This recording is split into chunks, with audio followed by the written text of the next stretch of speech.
and now it's like the whole. It's almost like setting up a pipeline. Now I just click a button and everything works. Twitch chat. Oh, that would be funny. I did that a while ago. No, but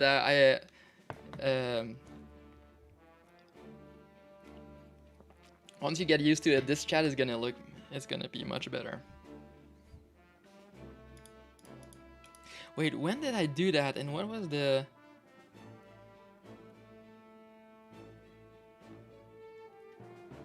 I remember doing code to do that, but why? What chat did it replace? Anyway, my hacker days are over. Now I'm. Hey, welcome on the other side, Exeldro. So now things work, right? Let's pause that. Listen to that. Perfect. Let's go back. Okay.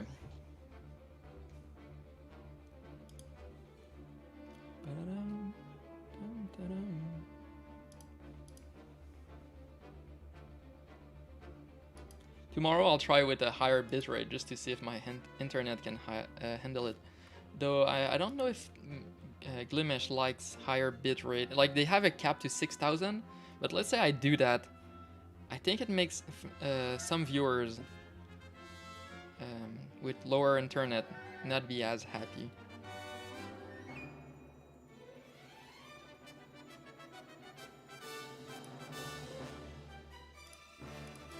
Okay, the final touches.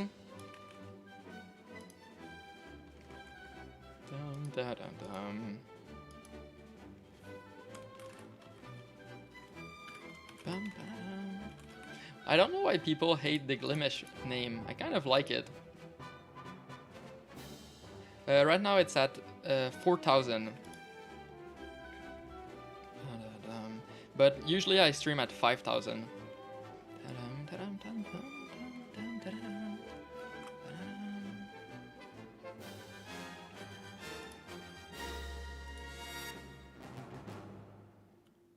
Okay, copy link.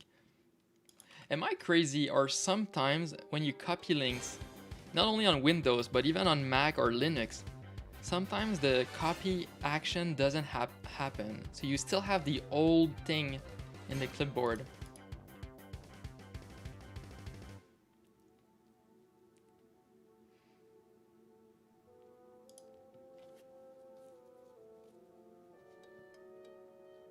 Ooh, that's cool. It put Glimesh #1. I like it.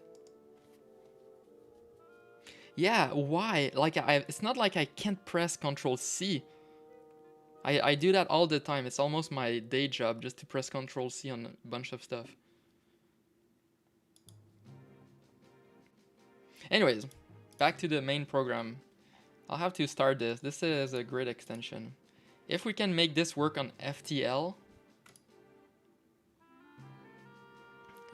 feel free. Dang.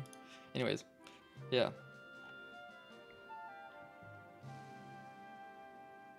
By the way, if people are listening to this and they want to also use this, I use the version, not the latest, but the 0251.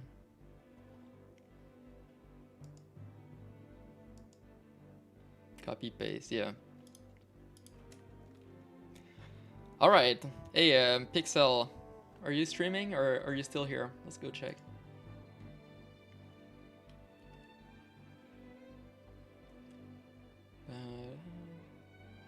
There's another really good game dev programmer called Pixel Bro on Glimesh. Yeah. Okay.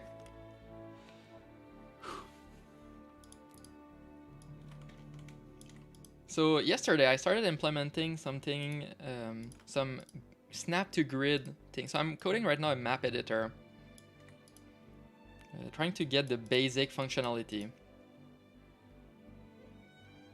Also, let's see if I can close things. Oh wow, that would be so funny. Every time you copy paste, you get a notification. Okay, my Firefox is not liking me at all.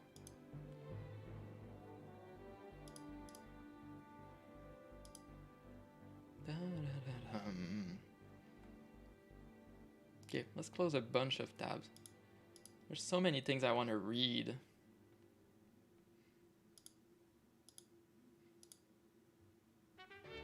Oh, I guess like I have tabs with like research papers and then other sites to read.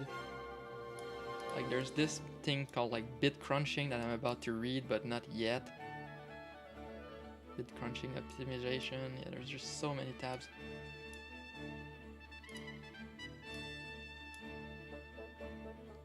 I need an extension that just saves tabs and then reopens them. I know there are some, but I never took the time to set that up.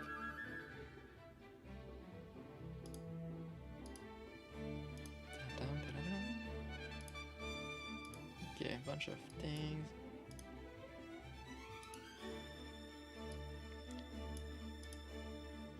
Next thing to do will be to somehow add the Glimesh chat on stream. But I like the idea that the chat can fade instead of staying permanently. Maybe my next weekend project will be that, code a little chat application with nice little animations or something in JavaScript.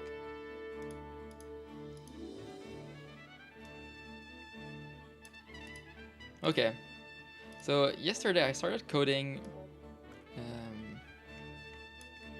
grid snapping. Right now it's set to snap on any sides. So here we snap here, but if I move, oh whoops, wrong button.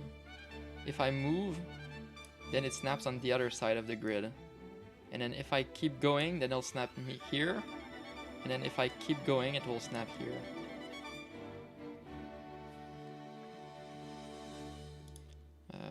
It works also for the up and down. Snap there, there, so snap here. And then snap there. Yeah, this feels pretty smooth. Right now the green rectangle is a debug rectangle. Same thing with the blue one.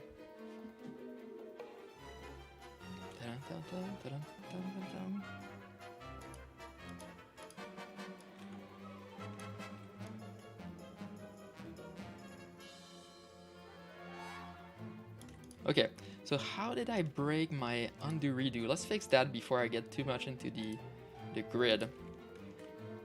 Yesterday I wrote, let's see, editor. And if I go into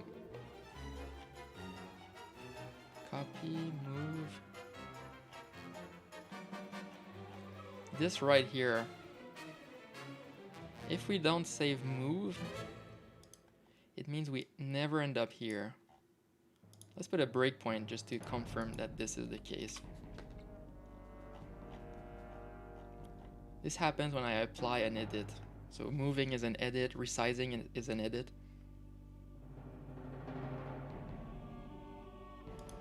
Okay. Drop, yeah, exactly. So there's never anything saved. Or I would have ended up at my breakpoint. Perfect. So how do we end up here? Is done. Wait, what? What is this? No, wait, is not done. No, never mind, this is good. Is not done. If we're done and this equals that, how do we...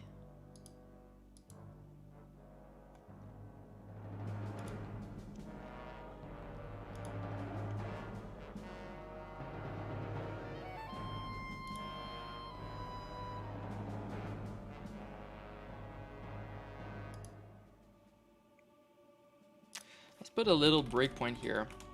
If is done,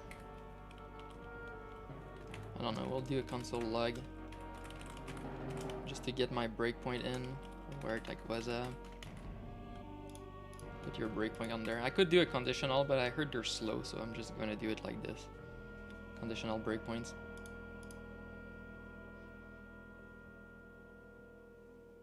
Alright. So now we're moving, drop. Wait, what?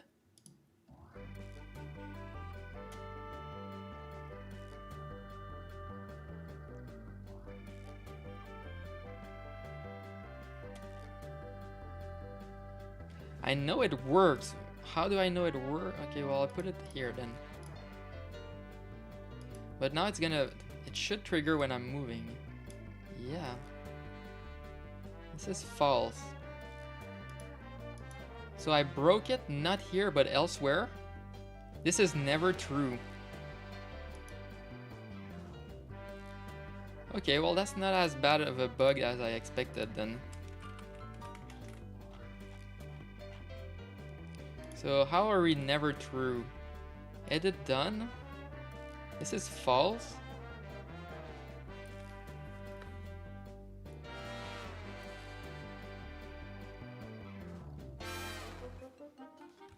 Let's try a breakpoint here in case I did something weird. Is edit done? We'll do like my console, right line, whatever. I don't really care what it says.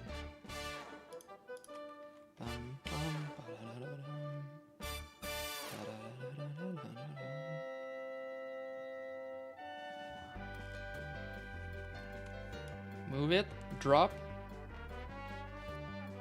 Nope, never mind, this works. How did my other one not fire? Here, whatever. Where I should have written some text. Whatever. So when I drop, bam, 2. Okay, I should have... Oh, whatever. Let's go in here. Wanna become famous? Hey, D-Crew.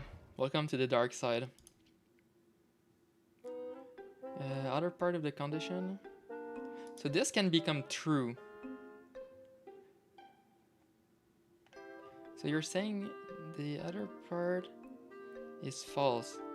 Yeah, exactly. I want it to be false. Oh, wait, let's see.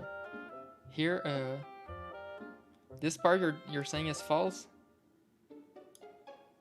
So if this is false, and so if this is true, then we say false. Then we check here. Is this true? I could make this condition way better, but whatever. Then... So you're saying this part is false? I hope it is. That's what I want. Because if both are false, then we'll go in the else. Wait, come on. So yeah, the else is here. And then we should enter here. That's how it should work. I didn't accidentally set this true to false, right? Okay, well, I'm confused. We'll do an actual no breakpoint. Print is done. Because I can't debug, so whatever, we'll do it like this.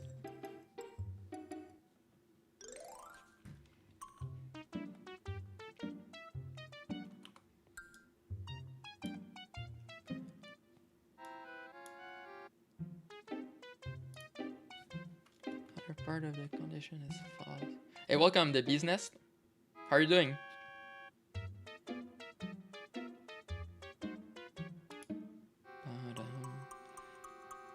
Wait a second.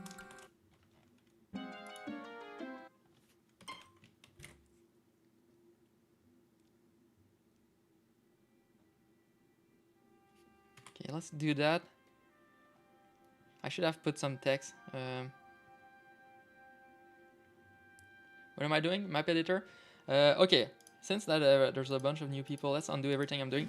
Here's what I'm working on. I'm making a game called Rashtal, where you're on an alien planet, and all life on this planet has evolved to use the volcanic energy from a massive volcano.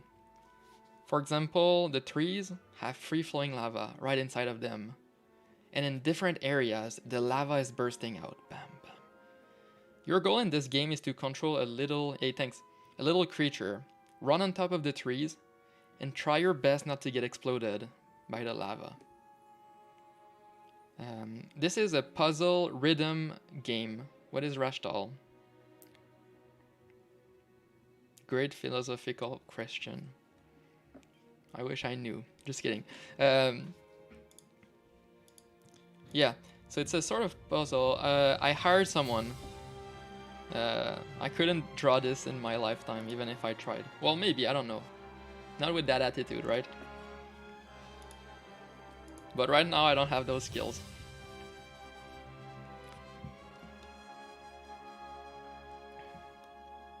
Yeah, exactly. It saves a lot of time. Hey, wanna see the art? Do I go on a tangent? Sure, why not? Wanna see what the art looked like before I found someone?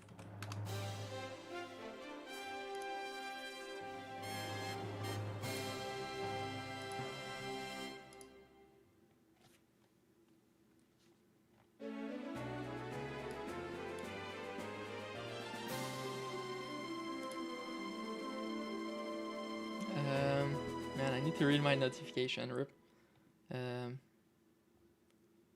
Here are things that I tried. This is something I drew. Here's another one. I mean, it's not bad for a programmer, but it's not this. Here's another one. This one I spent so much time. I spent more than one day on this, trying to do some really nice shading and things like that. I mean, that could have been a nice game, but it would not be this game. This game, you just want to go inside of it and explore the world. Yeah, good for prototyping. Yeah, doing this art was not wasted. I gave all of this to my artist, and I'm sure it helped. I liked how I'm on an artist website, and my thing is like programmer. Anyways, this one I drew in a relatively short time, and it got more positive feedback than everything else. I'm working in C# using Monogame as my engine. Well, Monogame is not the engine, but it's like my framework that I'm building on top of. 10 art, yeah. Hey, I did also some tests with like environment art. Oh, my voice volume, right? Dum dum dum dum dum dum.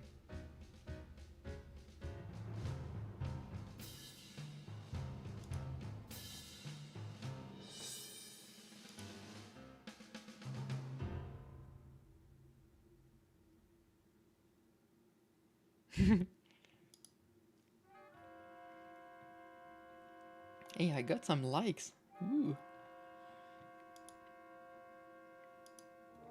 Okay, anyway, yeah. Oh, the engine, sorry. What engine? Oh, I completely skipped that question. What is a mono? Yeah. Unfortunate name. Monogame. So Monogame is one framework for creating powerful cross-platform games.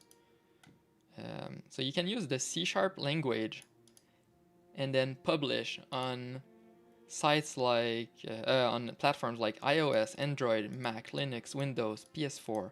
Why do they put Windows last? This is so this is a funny order. 3D. It can do 3D. I would not recommend it. But if you join the Monogame Discord, link down here,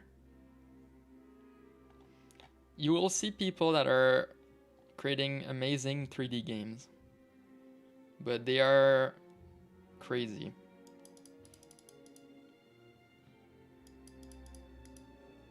In the best ways possible. Yeah, Celeste. Here, let's check the showcase. I'm sure you've seen many of those games. Like Bastion. Unreal. Yeah, nice. Yeah, if you try Monogame, you might actually like it. It's very down to earth. It's down to the levels of mortals. Oh, can't program? Yeah, never mind. Ignore, yeah. Fez is made in this. A lot of good games. Axiom Verge, Towerfall, Stardew Valley. Yeah. It's made for people that are crazy. People that like a little bit of pain. But once you get through that, you have some pretty good rewards. There's a lot of potential. Yeah, that's true. There's a Terraria that is also, yeah, masochist. Terraria is made in this. Well, okay, no, that's not entirely fair. Monogame is built on top of... It's like the spiritual successor of XNA, which was made by Microsoft, and it died around, I believe, 2013? Maybe 11? So a lot of games that were made in XNA were then ported into Monogame because the API is almost the same.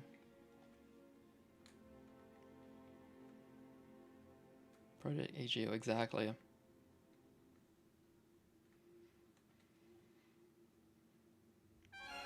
Oh, that was 6 months ago. Wow, time flies. Anyways, I'm writing this site for people that want to learn it. learn-monogame.github.io.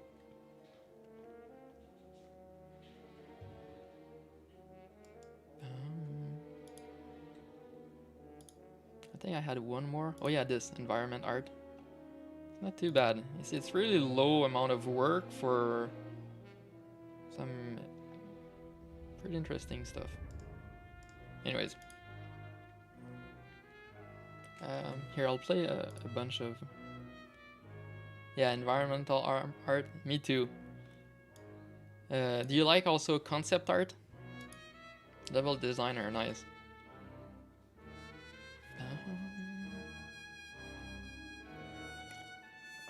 I feel like for a lot of games, never learned. You're the biggest troll, D-Crew. Here, I'll put this here. There we go. At least for now. Who's a troll? This guy. So I'm streaming on more than one site. There's a site called glimesh.tv/APOS. It's using faster than light technology. In other words, the speed is instant. Here, let's do a little test. Check this. Let's pause the music. Watch this. Are you ready? Oh, it's on pause. Whoa, okay. You see that? How fast that was? Look at that. There's like a half a second delay. Not even.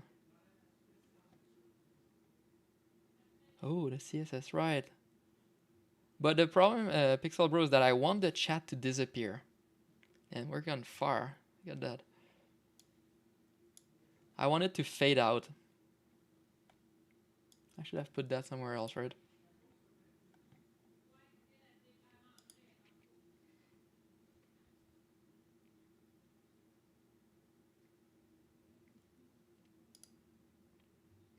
I don't want the chat to hide the screen for too long.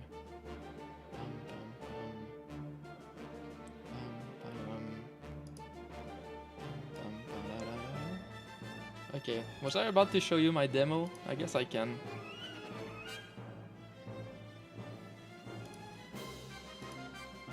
I'm a bit tired today, so I don't mind just doing whatever. Just looking at thing. Give us games, yeah. Man, today I was waking up. I barely slept. I go in my shower and I get this amazing idea to do a mobile game. The idea I have would probably take 1 week to make. And then I'd be able to say I have a mobile game under my belt.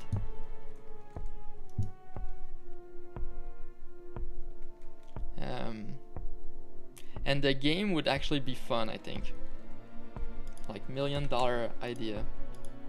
Anyway, I don't want to leak. Well, I want to talk about it, but later. Okay, check this. This is my game. StarCraft Bound, exactly. This is a bound game. Hey, I'm glad you... Hey, how did you find the stream business? Have you been following for a while? 2000? Did you chat? Yeah, never mind. I knew. Oh, wait. You chat before, right? Because that's why earlier I was so familiar with you.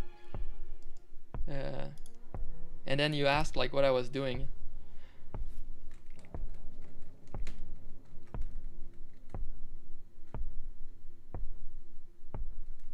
Get peed. Pied. I don't know what the word means. Pied. Private. No, but I need to show my demo first. I want to do 10,000 things at the same time. I don't know. Like you're gonna. Yeah. Okay. Check this. Well, now you already know what. Do you remember? Yeah, I remember that you followed me, but I don't know what pied means. Like or how you didn't know my game pitch. Did I not do this last time? Pie in the face. Oh!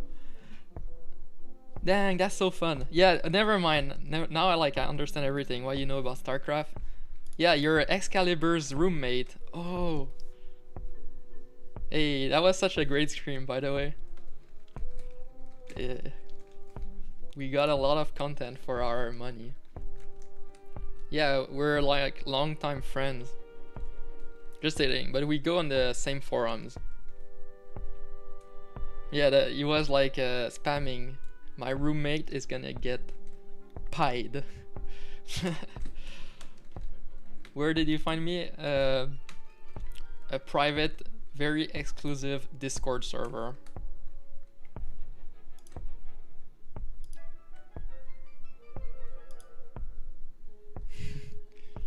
Yeah. I was afraid you're one of those that I think there's a little like an army of going trying to steal game ideas. Yeah, no, exactly. No, I don't care about game ideas. Like I wouldn't be streaming my game if I cared.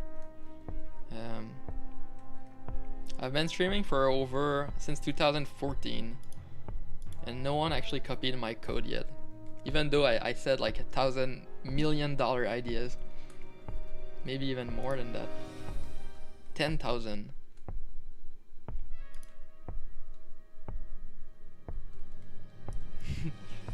Oh, music.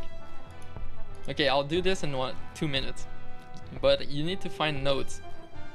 Okay, anyway, here's the game for those that don't know. In a bound game, in this game, Rashtal,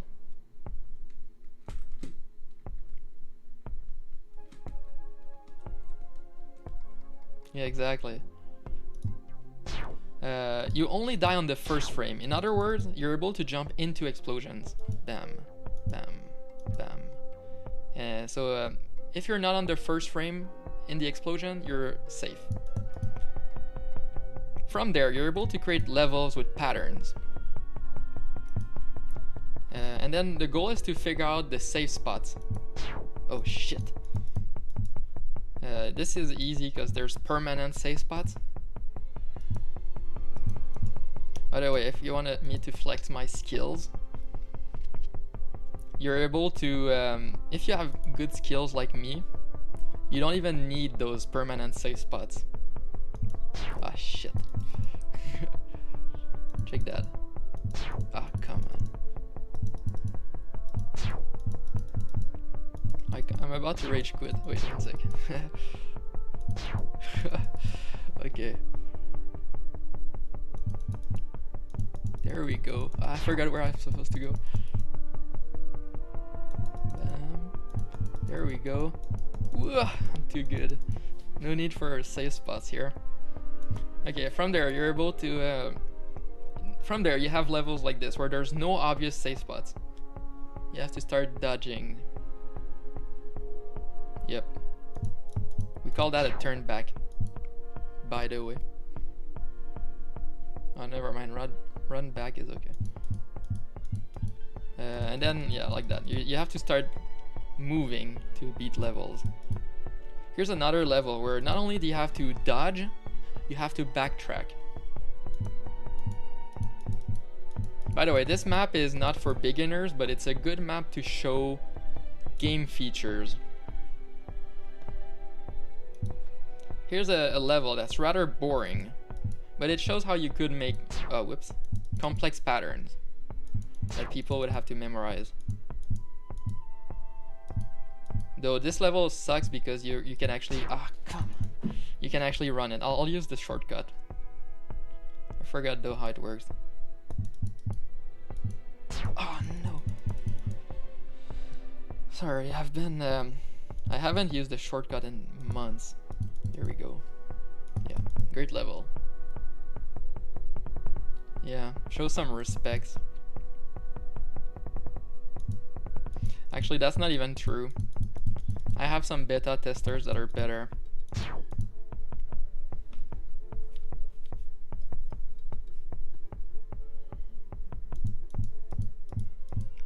So here's a little zigzag type of pattern. Bam, bam, bam, bam. Not as much as your mom last night, D-Crew.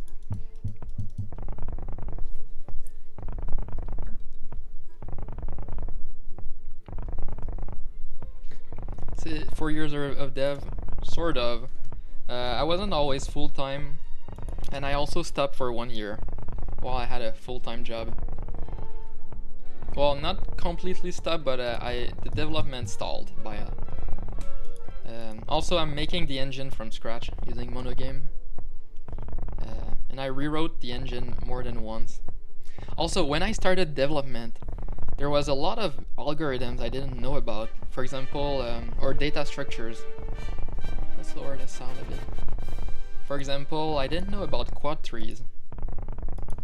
So in this version, for example, the game is tile-based. But nowadays, the game is no longer tile-based, and that had, in order to do this, you have to start to get into optimization techniques to draw efficiently what should be on the screen, and then that's where you start to bring things like quad trees.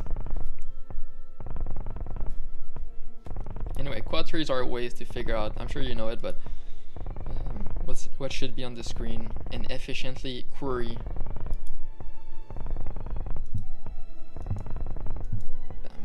This level was designed, yeah, you wouldn't understand. This level was designed to break the pathfinding. So in this game, you click somewhere and your character goes there. At least if you're doing mouse and keyboard controls. So this one was made so that if you click here, you're gonna go through the shortest path, and then you die. So you have to manually pathfind.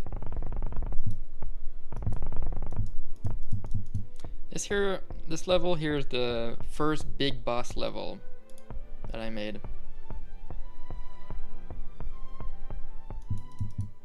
Oh, what? It's gonna look really close. I don't know if you saw my other images. Here's some other ones that I made. Here, I'll show you even better. So the old concept art, and now the art is actually finalized. But where did I put that? I always forget.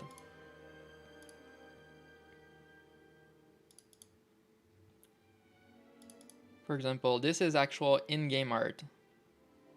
If it even wants to start. So you see this? This is actual in-game. Eventually you'll have light. So everything is already drawn, but I just didn't put everything in the game. Also, this demo was made on the old engine. So it didn't support putting assets like this. Yeah.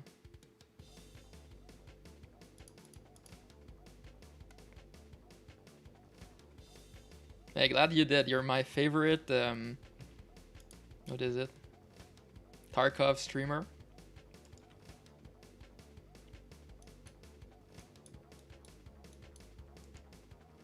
Yeah, so this is awesome. If I look, this one is not final art, but even putting the concept artish, like those are now drawn correctly. But you see how this is gonna look in game with the lighting, foreground stuff. You have background stuff, lighting effects. Exactly. Yeah, you see, this is in game. Well, the real in game will look better. But hey, business. So you're an artist, and you said you like concept art. I find that concept art always looks better than the real game. So for the game art, I hired a concept artist. So you can see even in this still has a bit of a concept art feel, even though it's a nicer rendering. But if you look carefully, you see that he pasted reference images right inside of this. Like you see, this is a forest from another image. Yeah, you see like the textures here, he just pasted them right in.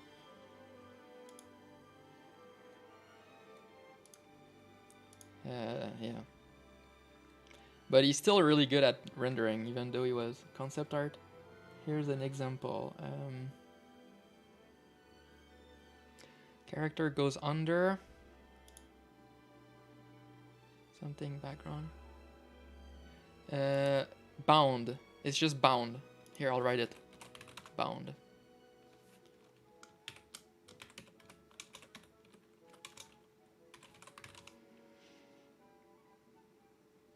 Exposing the artist, yeah. But that when I found him, that's exactly what I was looking for. Wait, where did I put all my cool stuff? Or it's called ornaments, so it should be right here.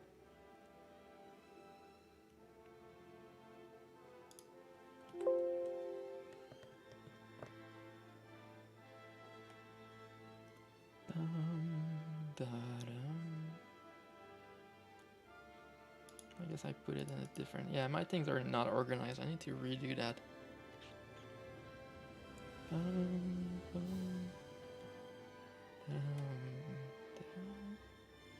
Orange. Orange. There we go, orange. But I need the output. Sorry, I like to do things off screen. Off. Check this. You see the concept art from earlier? He took that and made it look like this. He drew every single leaf one by one.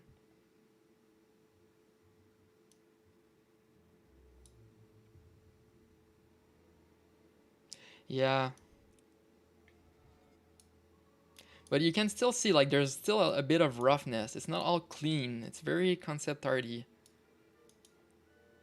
And that gives the game a really painterly look. But yeah, you can see how there's a... And when you have this animating with a little bit of a wind shader-ish. Yeah. Yeah, imagine like having different types of butterflies flying, dust particles. Yeah, exactly. I want to see... okay, sure, I'll do it. I'll show you what my current editor looks like, and now you'll understand why I want to remake it. My current editor is pretty good, but yeah. I found that it was hard to scale. Yeah, exactly. A standalone bound game. I'm not the only... Yeah, exactly, like the tower defense. I'm not the only one doing this, by the way. There's a guy that released a full-blown game ahead of me. What is it called? Trap Labs. It's really well made. As far as I can see, it got good reviews. And he got it on mobile, which is not something I'm targeting. Oh man, my computer is struggling. I really need to close some Firefox tabs. So you went with a completely different style. But the idea is pretty much the same. But also he went a bit fancy with like things like black holes, which is a thing from Bond games, but I don't like them, so I didn't add black holes.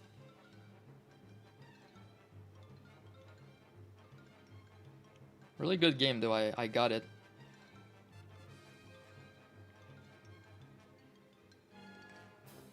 Hey, it doesn't look shit for people that like this style.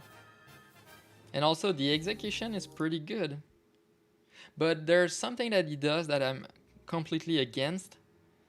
It's randomness.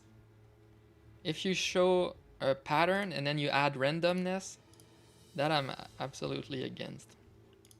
But it works for his game because he managed to put that into the lore. Oh, whoops. Also, there's a design decision that is really different from me. He made the explosions be holes or spikes, which is what a lot of people that do these types of games do. But I really wanted to stay with the core idea. What is this? Oh no, that's the demo, okay. Of being able to only kill on the first frame. So that was really important. Wait, this is the demo, right? Oh, I guess I never ran. Okay, sorry, I'm not gonna beat the big boss. Who cares? Let's go in here. Oh, it's still building. That's what's going on. Yeah, my computer is struggling. Firefox is eating all my memory. And CPU.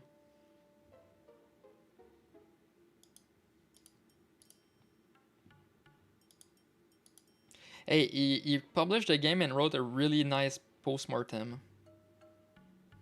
If you look for it.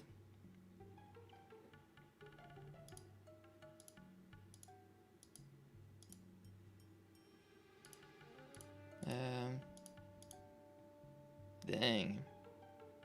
When I'm streaming, this is struggling.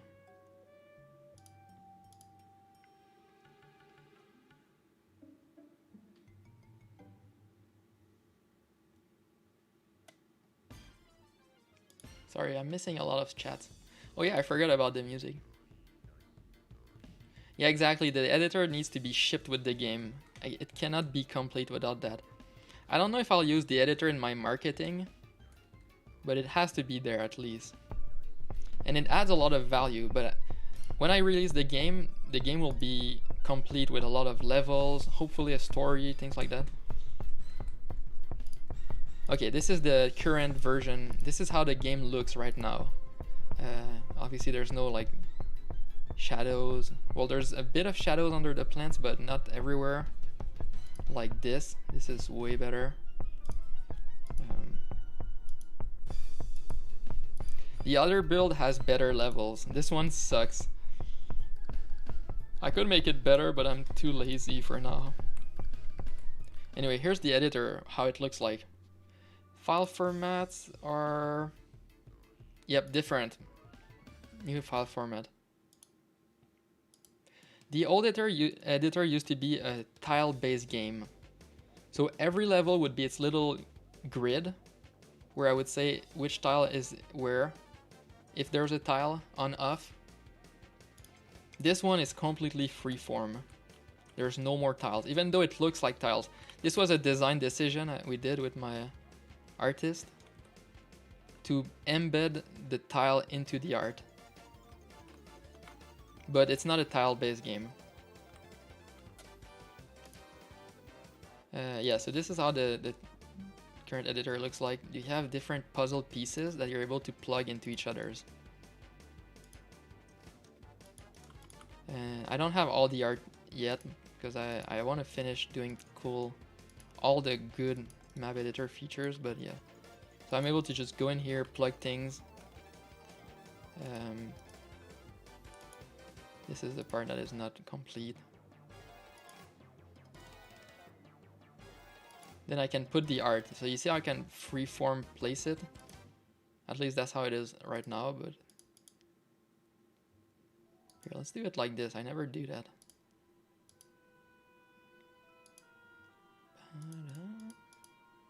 Yeah, this is a part that needs work. But right now I'm completely putting the code in the trash can. Let's do that. So you see how like this is really tedious?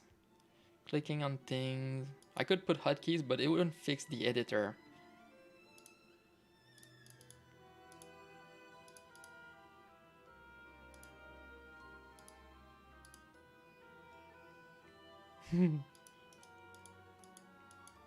Okay, and then I can draw the logical tiles on top for where you're allowed to walk.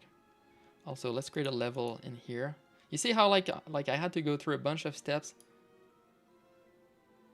Yeah, exactly. The grid is important for understanding levels. So here I'm gonna draw. Oops. Yeah, it's bad code. Oh no, never mind. It's meant to be like that. Or not. I don't know what that was about. Yeah, let's say this is a level. Let's make this slimmer. Bam. Then I can go in here and say, you're gonna... I was planning on doing it the other way, but let's do it here. Bam.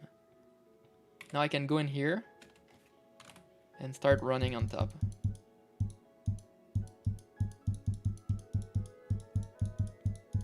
If I want to put explosions, I can go in here, create a keyframe, and then say, okay, you're gonna have an explosion here. You're gonna have an explosion, let's have 500.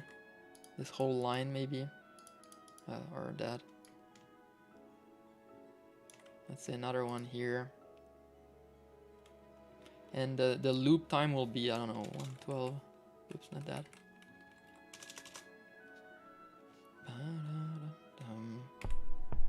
And there you go, you got a level. It works, but it's not fun. Oh, what? Oh, it loops so fast. Delete key. It used to work, I must have broken it. But this is my old UI framework thing. I remade a new one.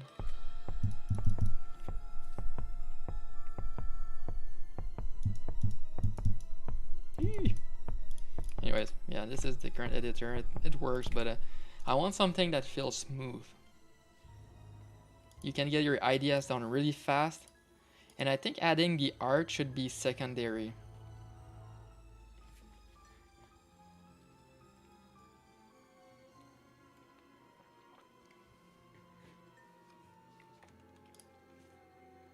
Anyways, there's a lot of potential. Oh yeah, there's another game too that is similar. Yeah, I care more about UX than UI.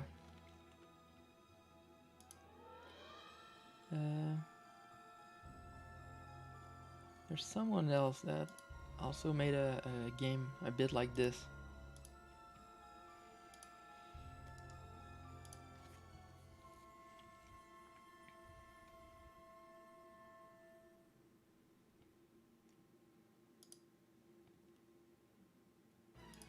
Oh, Firefox is struggling hard.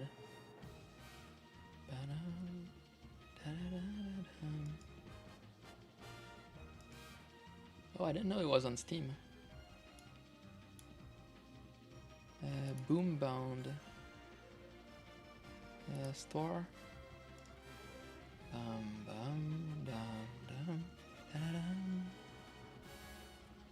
Hey, Peace, thanks for stopping by. Yeah, look at this. It's made mostly for mobile, but it's the same sort of game.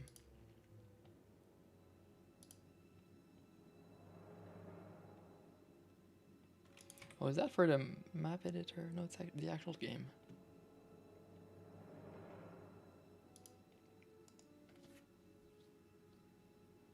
Yeah, I'm getting in there and trying to bring a new wave.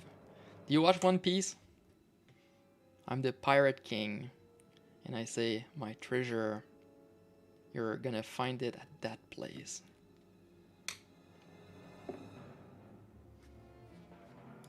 Then I start an era of bound games. Oh, well, you gotta get further than that. The story doesn't even start really before, I think, episode 70 or 50.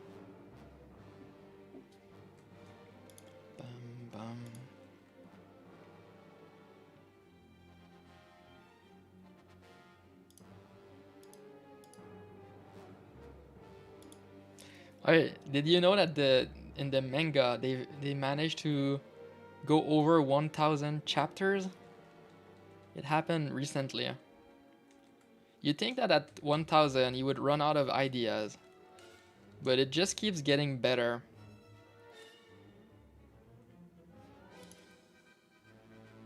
I don't know if um, the author is still as crazy, but I read an article that he sleeps 3 hours per day and works 21. But maybe that's a Japanese thing.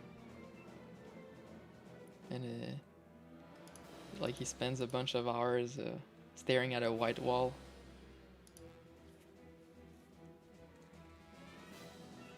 He's always sick. So it happens a lot of time that he's in the hospital. Guess what he does when he's there? He still works on that, on One Piece.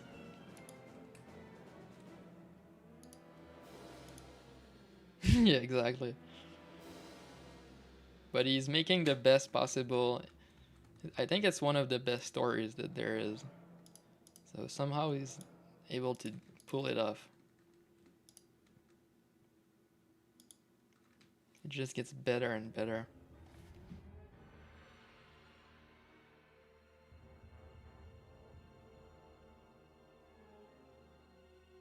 Talking about One Piece, this is the music. Hey, sorry, I missed your comment, Panzer Zaba. I forgot to put on timestamps in there. There we go. Oh, it just happened right now. Perfect. Hey, welcome.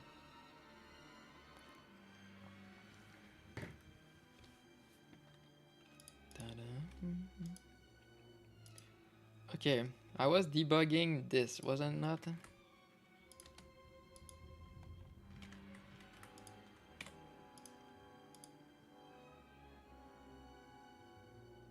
I should have put some text there or whatever.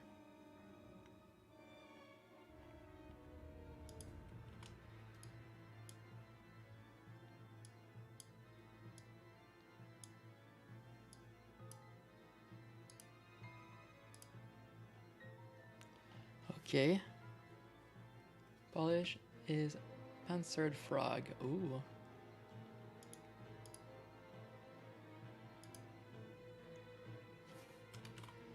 Okay, my code is not getting executed. What did I do? We'll do start is done. Hey, by the way, if you guys are not on Glimesh, are not following Pixel Bro, go follow his stream.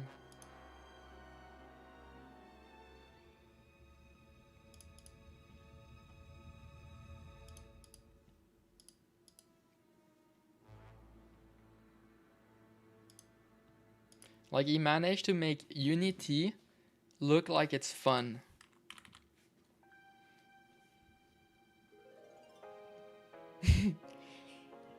It's 15 minutes, day and 35 minutes, perfect.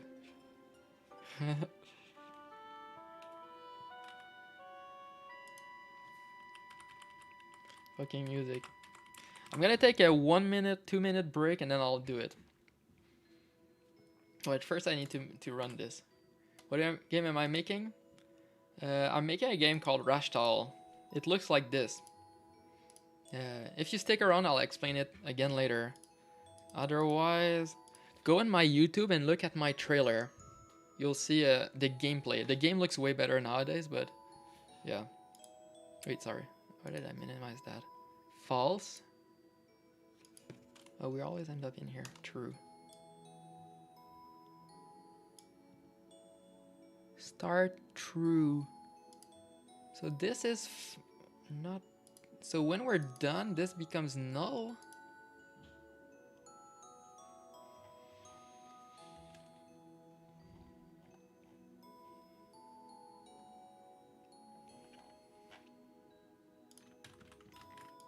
Okay, I'll be right back.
Hey, I'm back.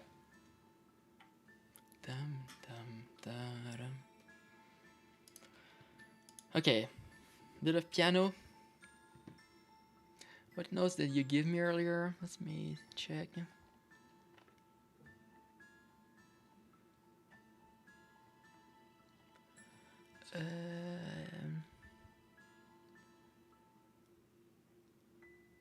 That's a bit too far ago. I guess I can figure it out.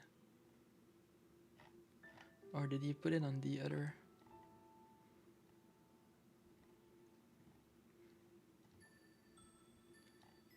Yeah, whatever. I'll just improvise. I can't find your notes.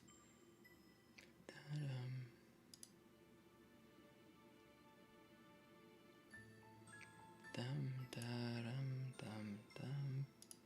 Here, let's try it.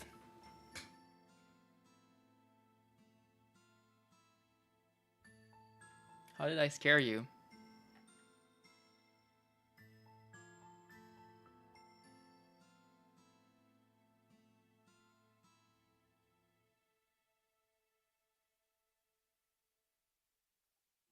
Is it my first game? It's my first real commercial game.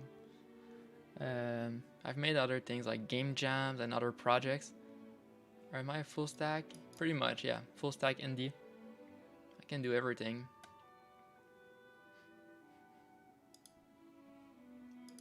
There's not really much ways around it.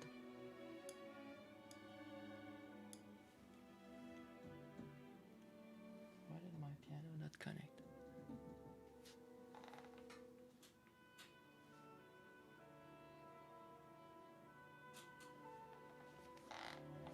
Hey, by the way, how did you find the stream, Pensar? How did you say? In Punish, Armored Frog, Pensard. Nice. Hey, piano works. Okay.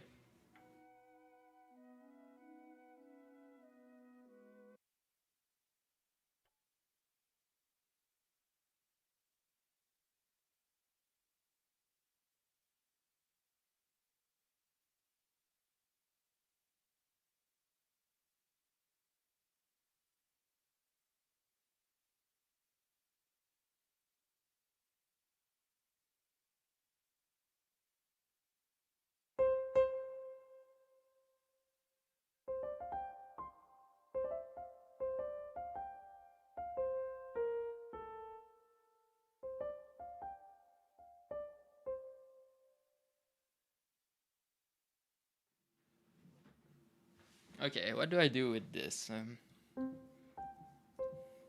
Hey, let's try something new. I'll use random.org. We'll see what it gives me. Random.org.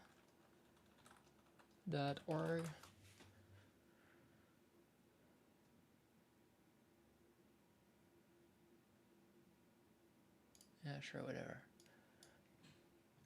Okay, random.org. You can go list. Do they have out of the box notes? Jazz scales? I don't want to do jazz though. Strings. Oh, not that. Can I feed it a list? List. Okay, let's do this. Enter your items in the field on its separate line. A, B, C, D, E, F, G. And I reserve the right to do sharps or flats. Form securely. That's fun. Do I want to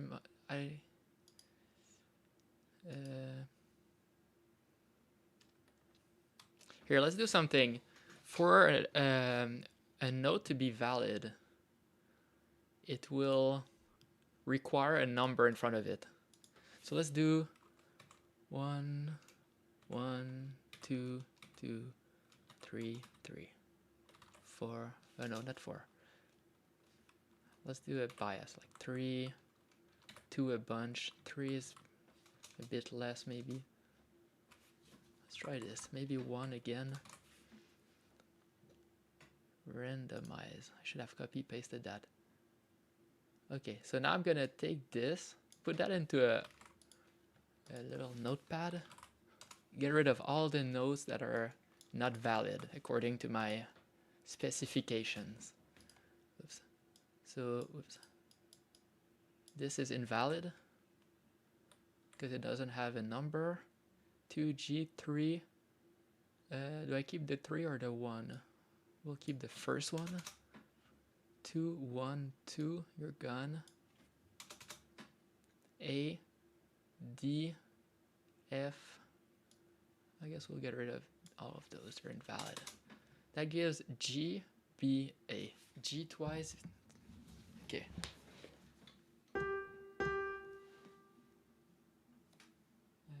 G, B.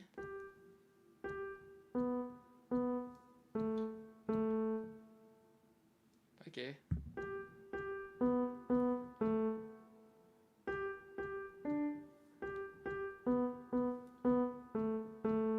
Oh, wait. Megalovania? No. I'm not that good.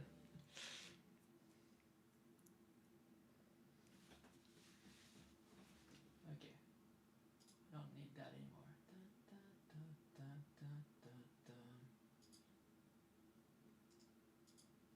Okay. Oh, I should change my goal.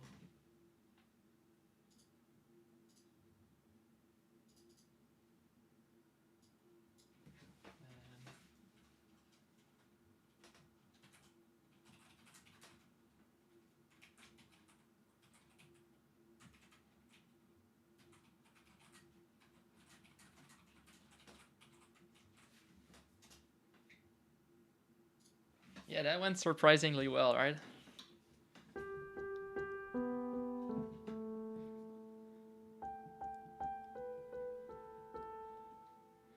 Wait, no. Wait, no, I went on the wrong.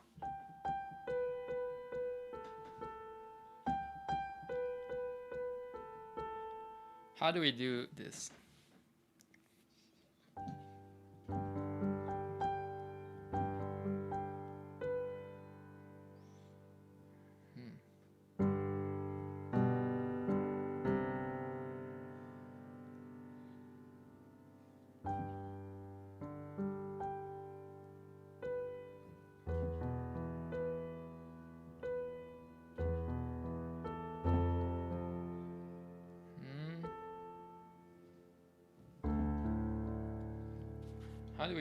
How do we get the course correctly?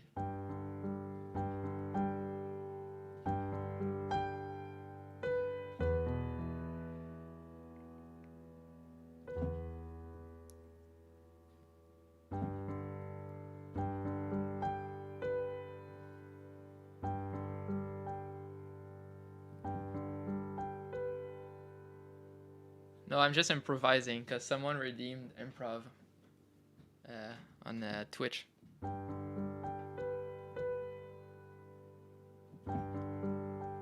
Okay, that could work.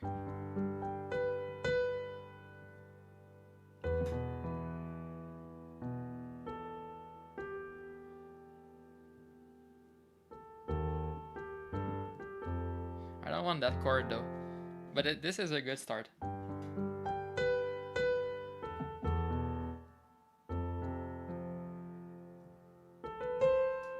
Okay, let's try the melody there.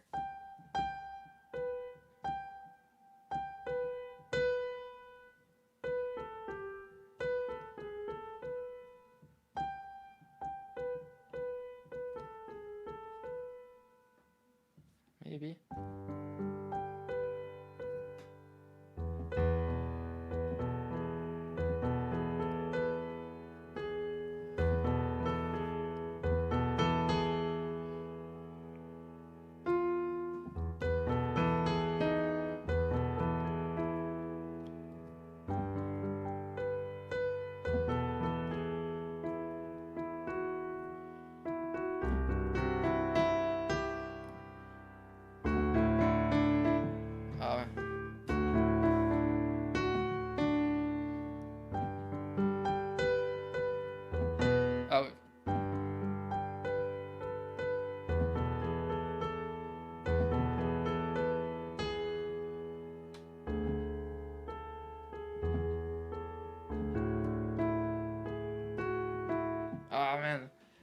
can't believe I'm doing. I'm messing up this hard. Wait, it's so close though. It almost works.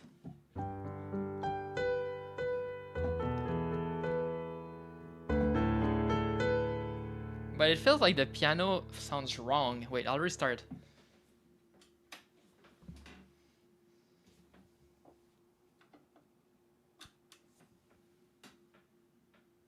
Sing and made. Let's see. It's still starting. There we go. I think it sounds better now, right? I must have hit something unexpected earlier.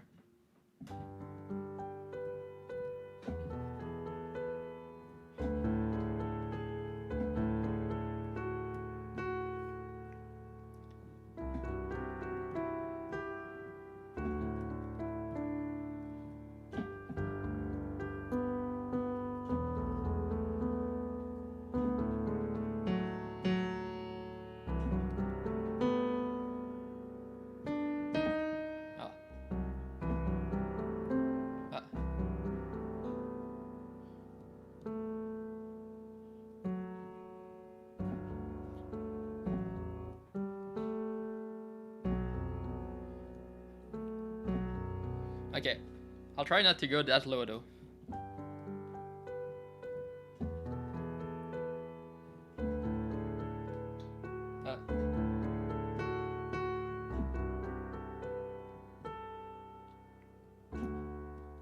No.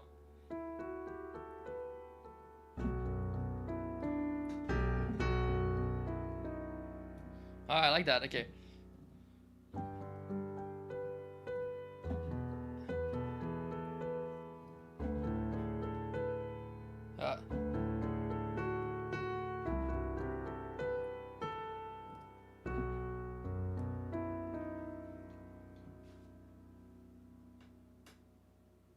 Oh, yeah.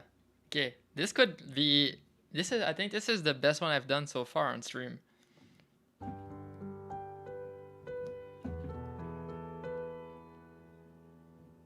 Wait.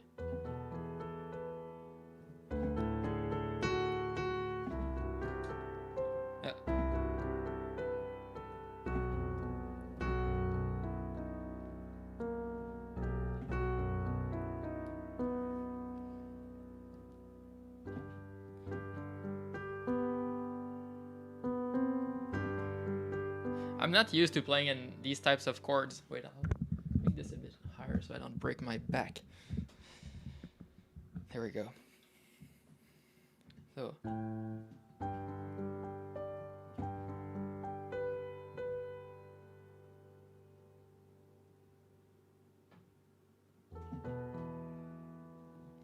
Okay, let's restart. I am a robot.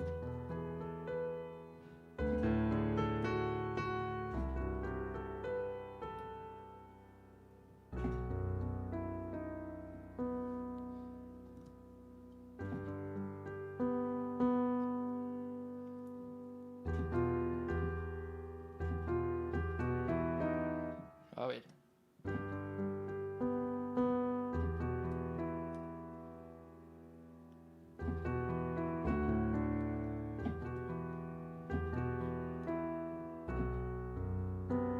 Ah.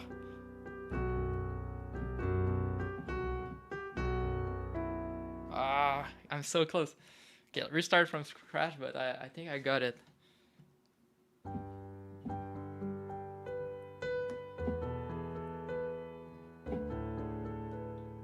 Ah, man, I messed up.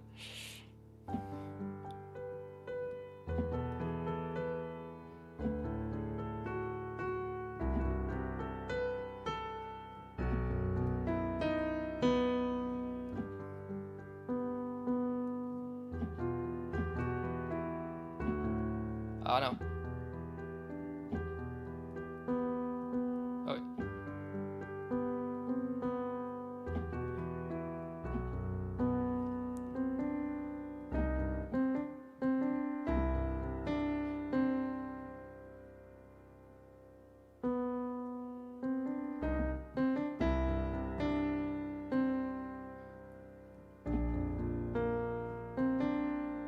No, I don't want to change key.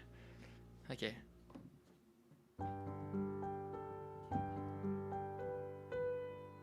Wait, what was it?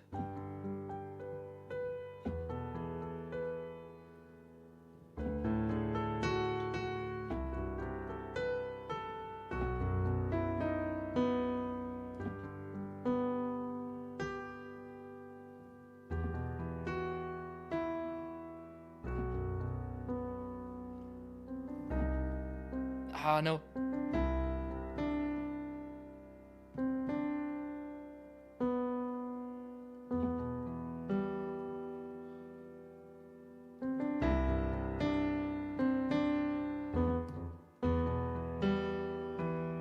Does that work?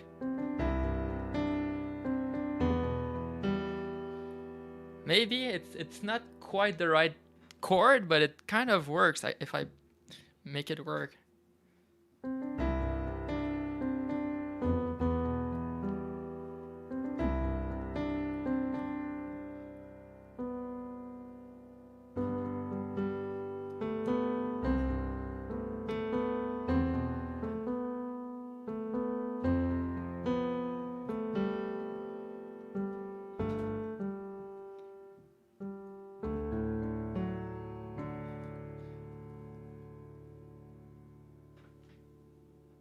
Hey, thanks. Sorry, Mike. I'm really bad at eyesight. Sorry, Kiziel Programmista. Thanks. Hey, I'm gonna record this. I kind of like it. It's really different from what I usually compose. Because a lot of the time I compose things that are similar. But this one I feel is unique. This is gonna be... Oops, wrong one. No, wrong one again. I'm so far. There we go. That should work. I'll put it... Well, you guys won't hear it. I'll record it and I'll try not to make mistakes. But it doesn't matter if I do.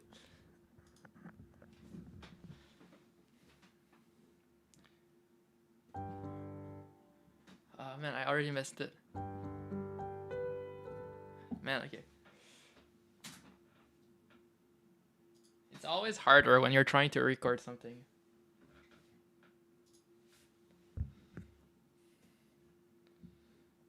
All right.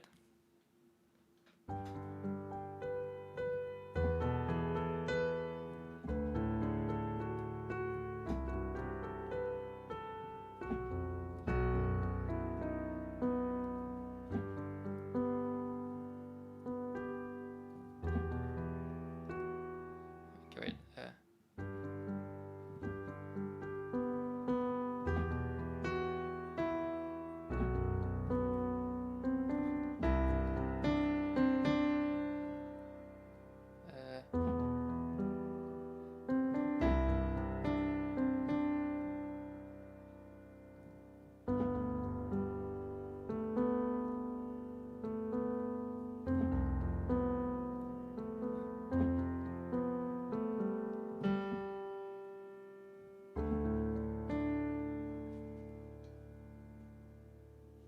Hey, not bad.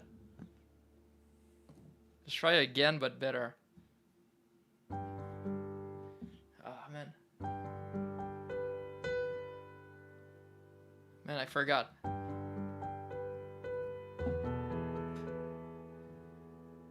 What was it?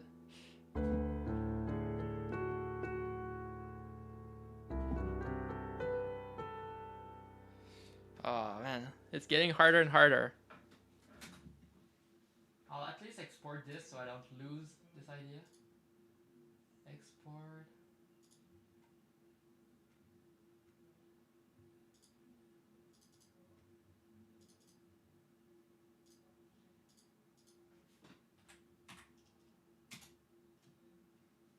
This could be a good one to write the sheet music on stream. Title. Right now it's called ID 04.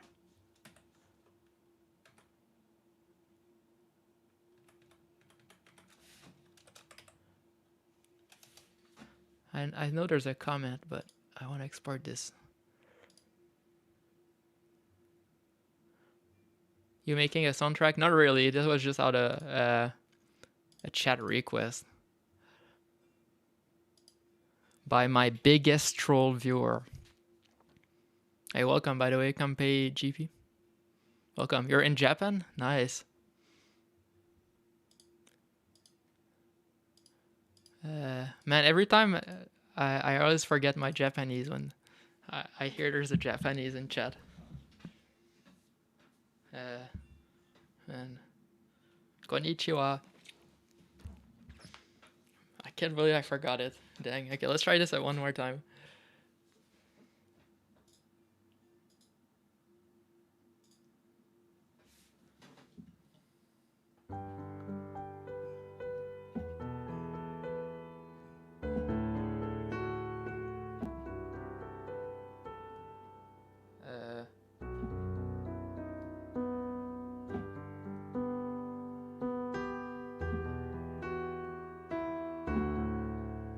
Well, that works, but I don't want that one.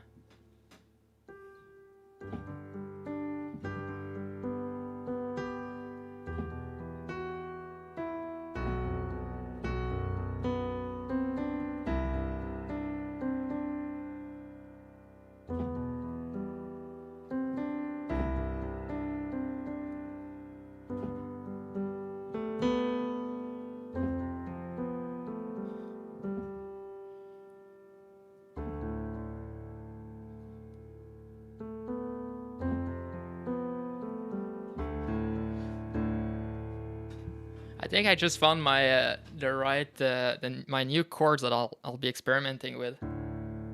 A lot of my things I play with this.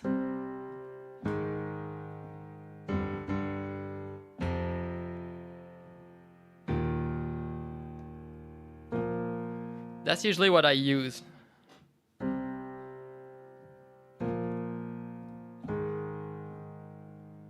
Oh.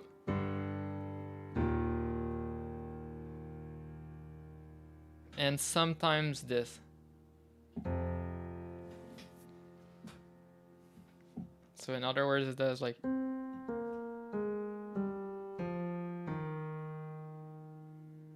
Yeah. But this one uses. It starts like this.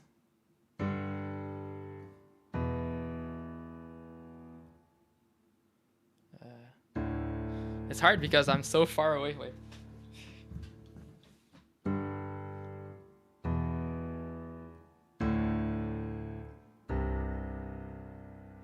That's it. And then there's the accidental like this.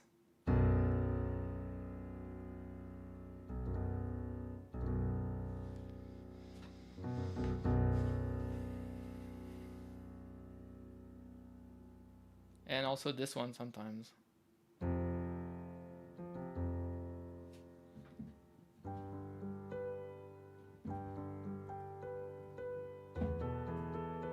It's not supposed to be that based on the random thing. Wait.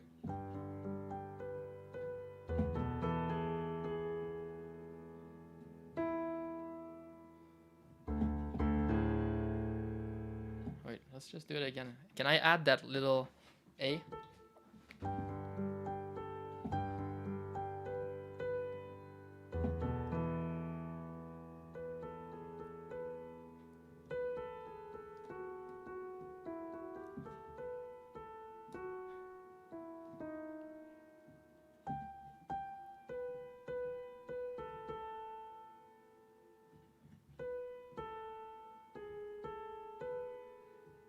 Okay, so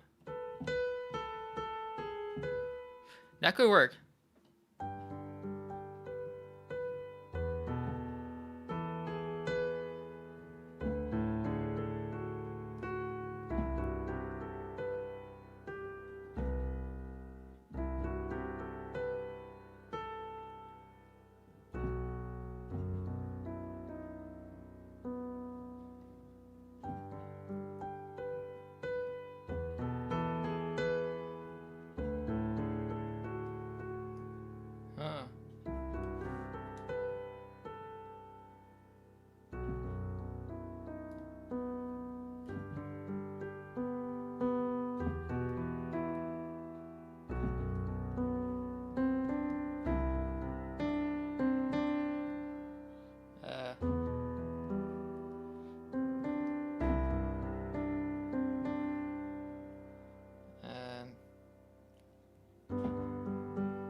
Oh wait, no.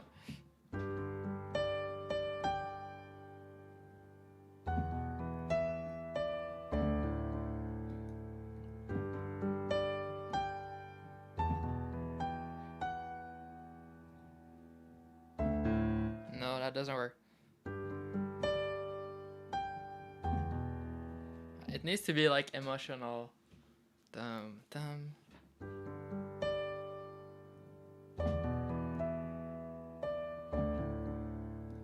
No. There's like a way to make this be.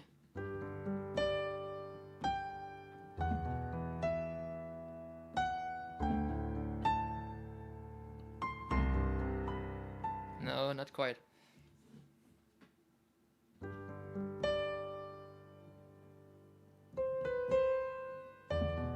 No, it needs to not be that.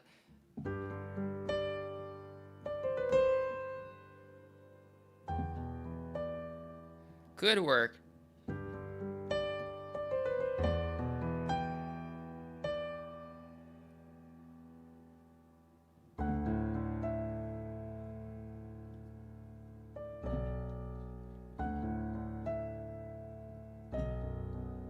Nope. Now that's like no longer this type of music.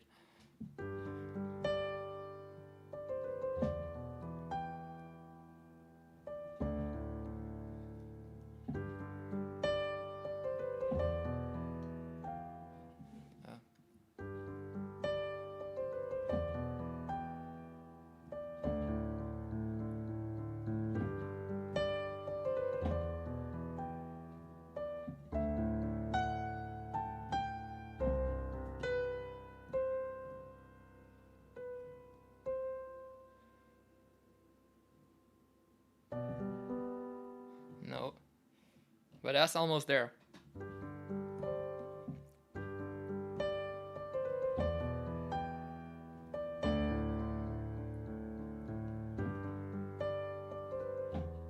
Man, I can't play. My fingers are like not good.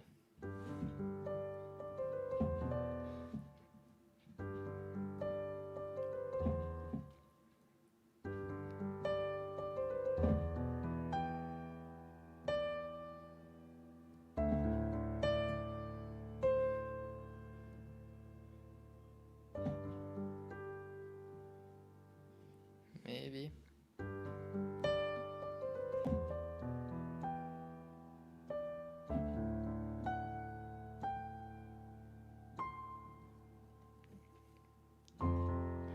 No, we're not like when I do this, it would be like dreamy. And that's not what that is. Like the start is a bit dreamy, but then you can't be dreamy.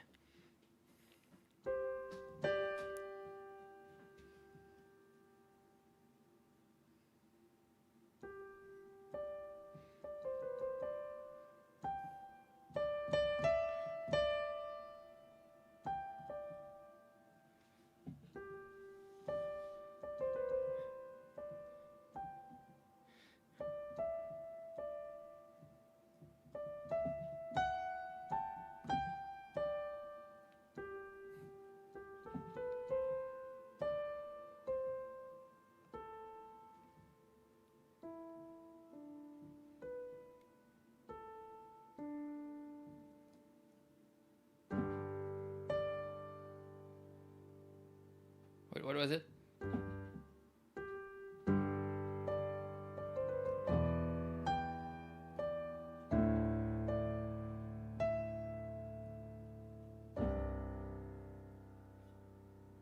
Maybe?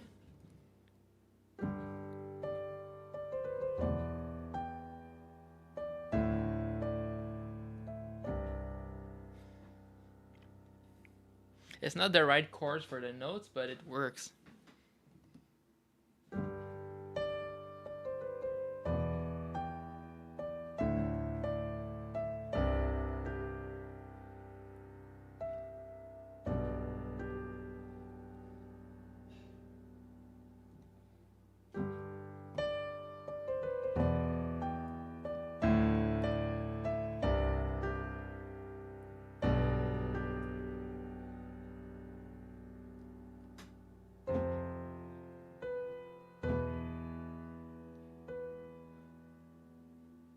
that.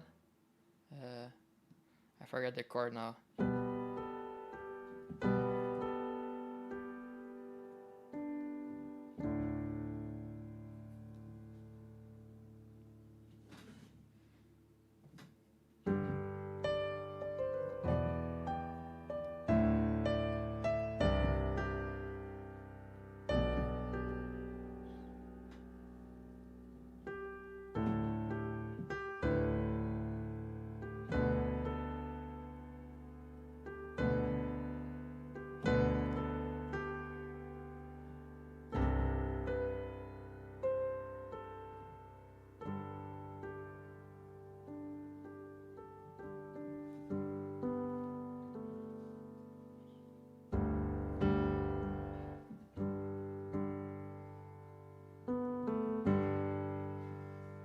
Yeah, whatever.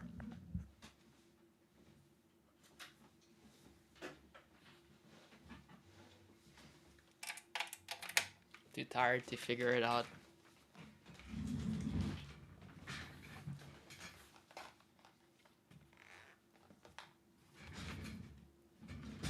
It was close, but it's not. There's like something.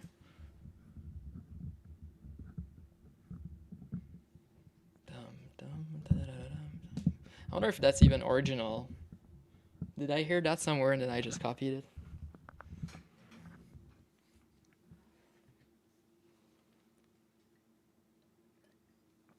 Almost sounds like anime music.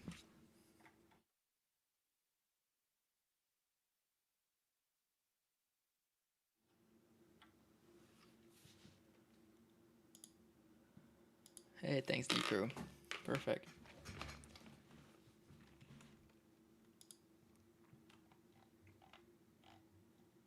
All right.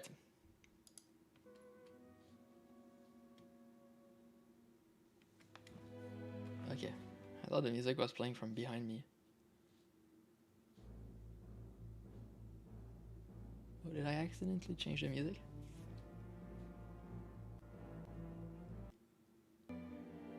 Okay, no, I just skipped.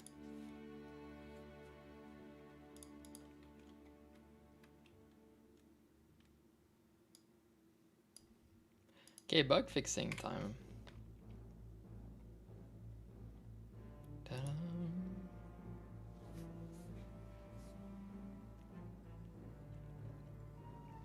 Ta-da.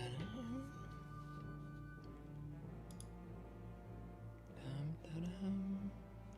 Da-da-dum.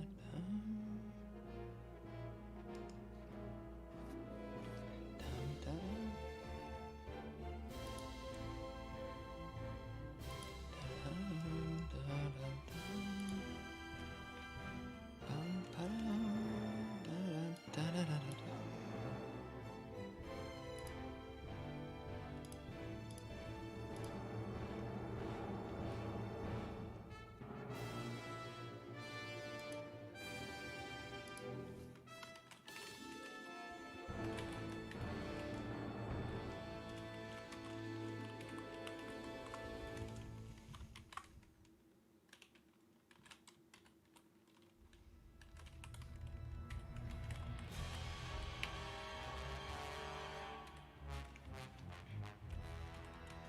Right here works.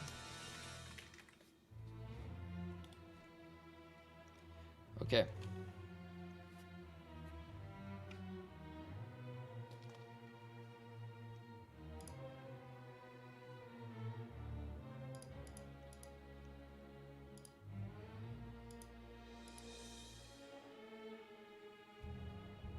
Put a breakpoint here.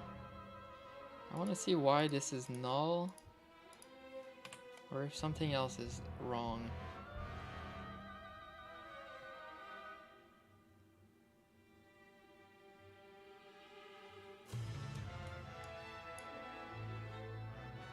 Edit rect.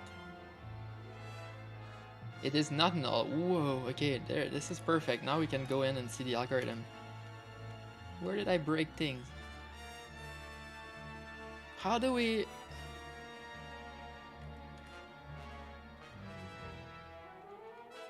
Yeah, we go through everything.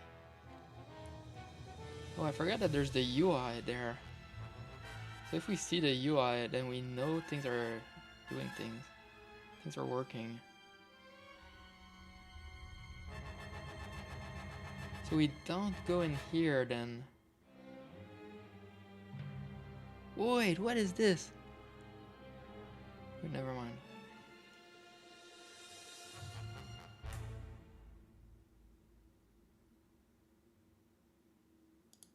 This cannot be true because we already know what?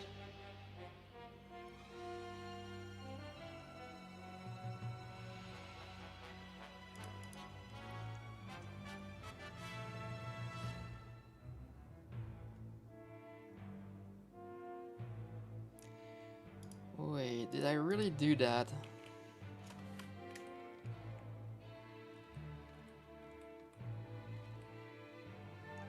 I didn't see it, wait, what? Oh, it was here, oops, never mind. I did that.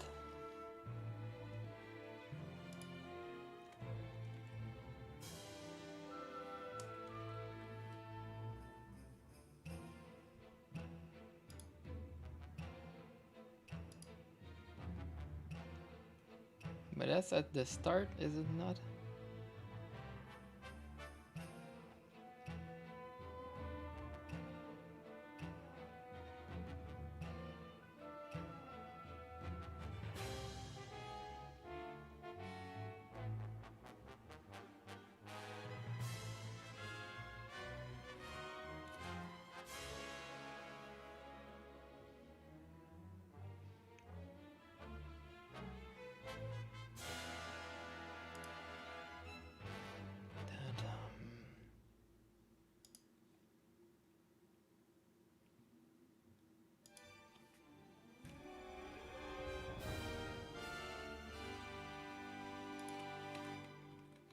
I must be blind. There's something I'm not noticing. So we're here right now.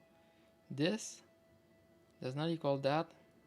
This is false. They're both exactly equal. This one, 100 is equal to this size. Also exactly equal. Wait, did I forget how my other function gets called? Wait, whoops.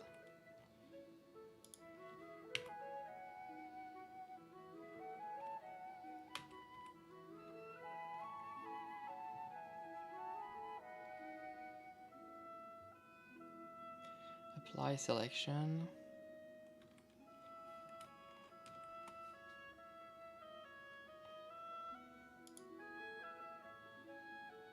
Did we end up going in here?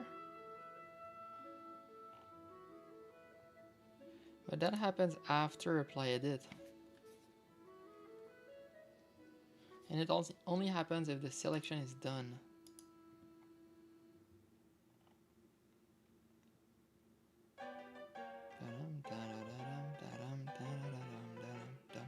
They can't be done at the same time because of the way the code is done.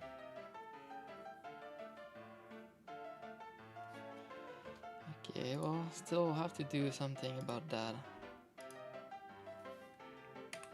Let's add...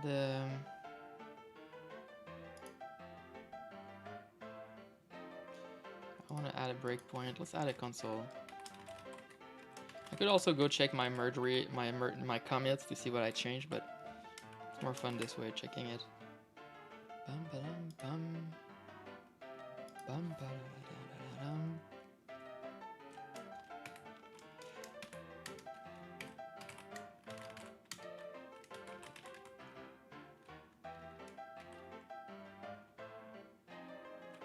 I don't know what to write, so whatever.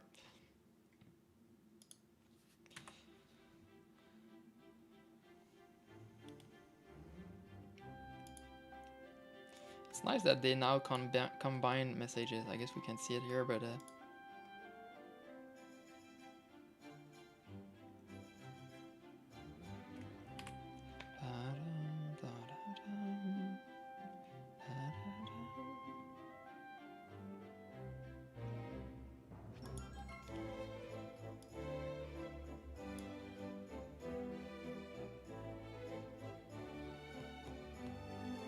It executed exactly the way that it's supposed to.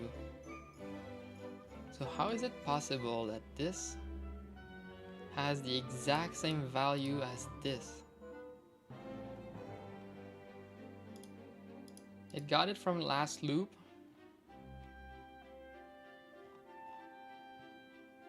I am doing this here always.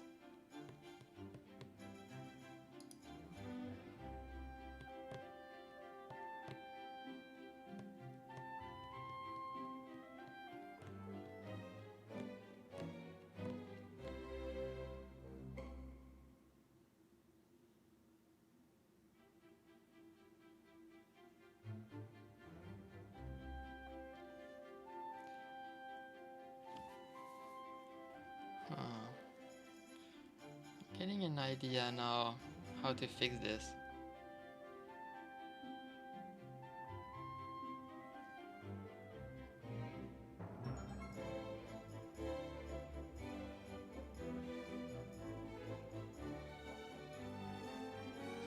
Just because we...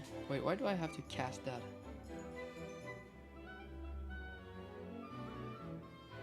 This is a... Okay, I'll stop this. This is what, a vector? What is about this? Point to... Oh, that's dumb stuff. Okay.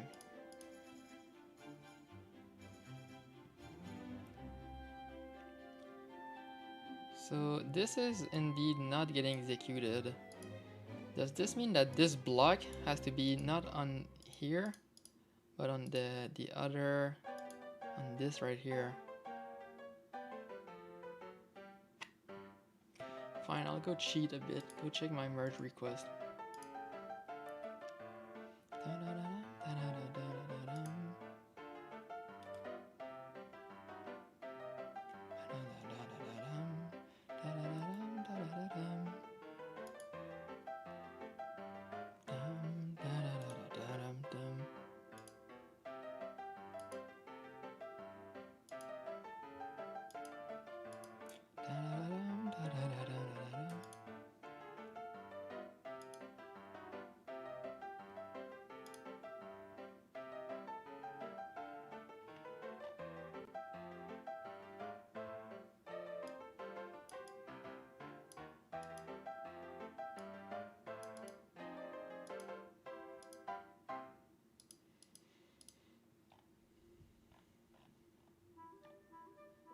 Oh, great song.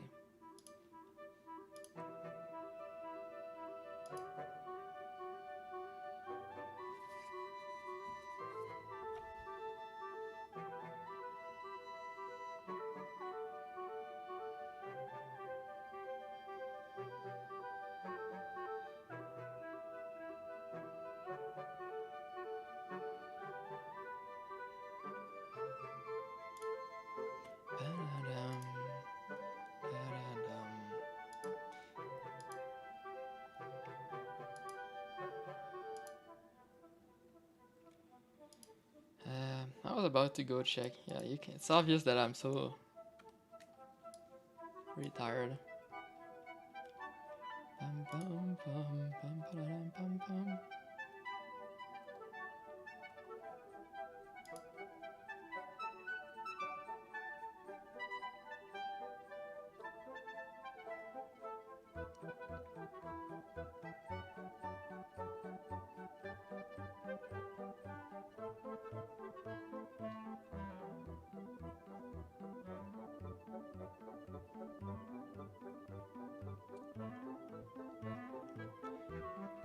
Oh yeah.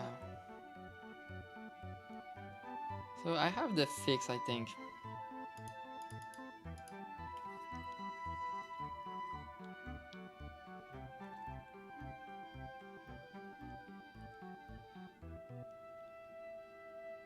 No, it seems to work. Okay.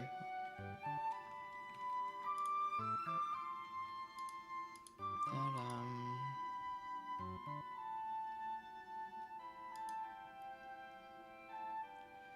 Okay, let's do something first. Let's copy this whole thing.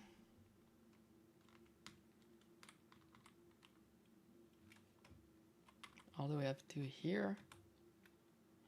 Okay. Paste it here. And now this one will clean it up right now. But this is going to be initial.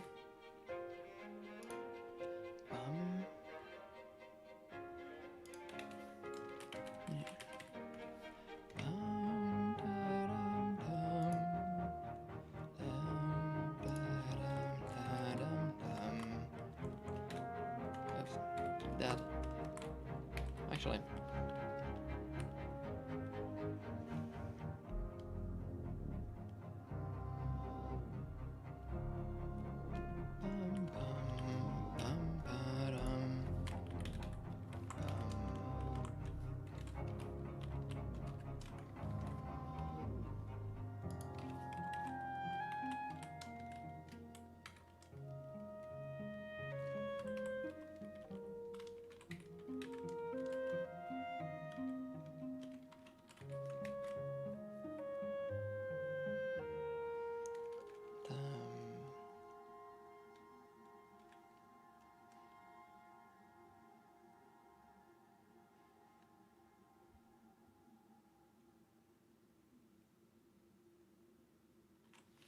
That should work. So now let's get rid of that.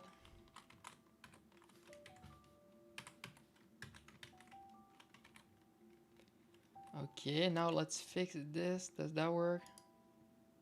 Now we don't need this fancy thing. We don't need all of this anymore.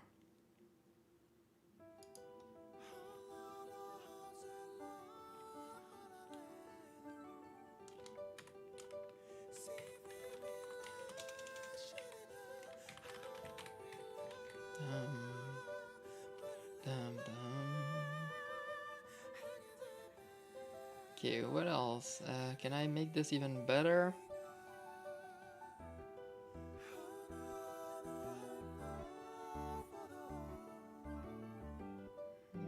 Yeah.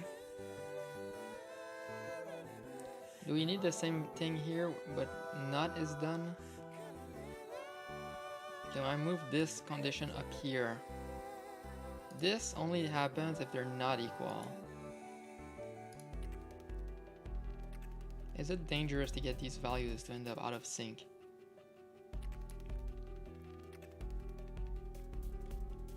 If they're not equal, do we always need to update that, or does it not matter?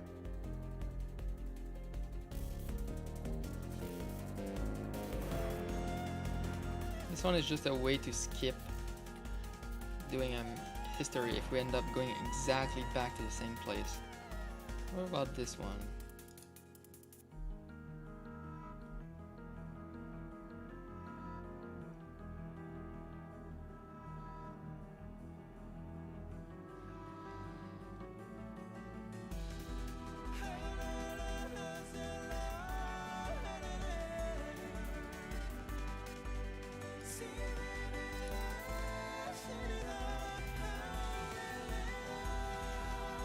Oh, awesome. Also, this is completely separated now. This just works.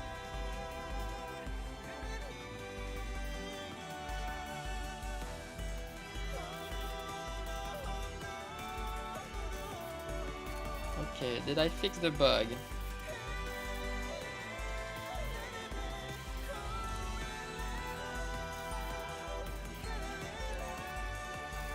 Let's remove that.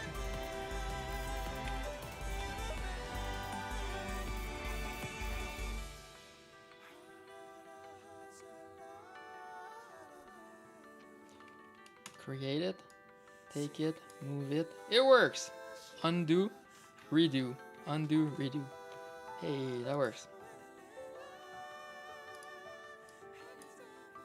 Awesome. If we have more than one, undo, undo, undo, redo, redo, redo. That was a tricky bug.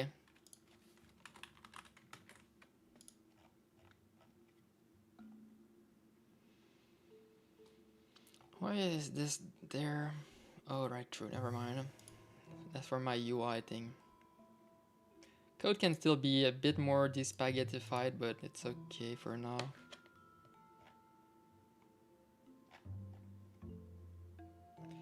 This is the big question though. If we're not done, if we're done, do I care about this, or are those values ready to go into the trash bin?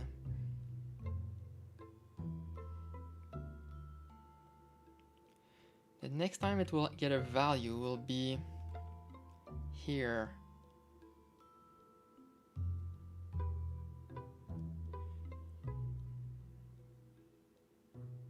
Let's try this. I need to see if this gets printed every time. Well, I don't know where I'm at, but... Oh no, never mind. The print line is not here, it's up there. Here.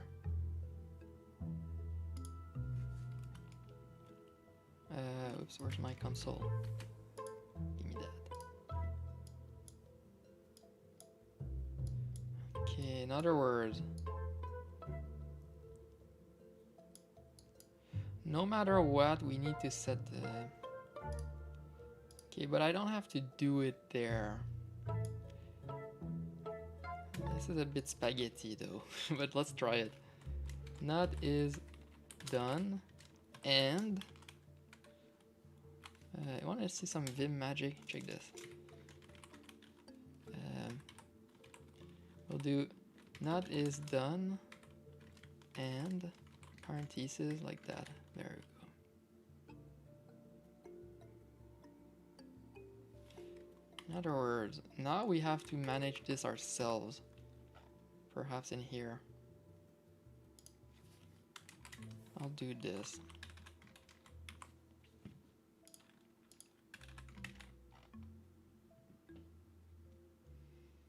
Do I extract the is done?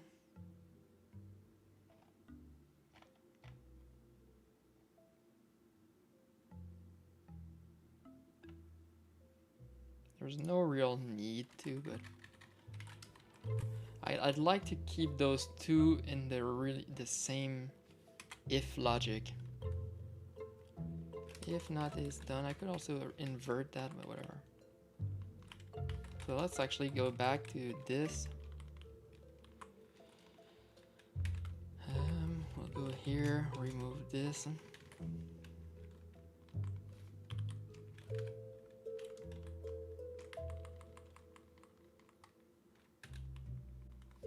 I don't know if I copied that correctly. I did not.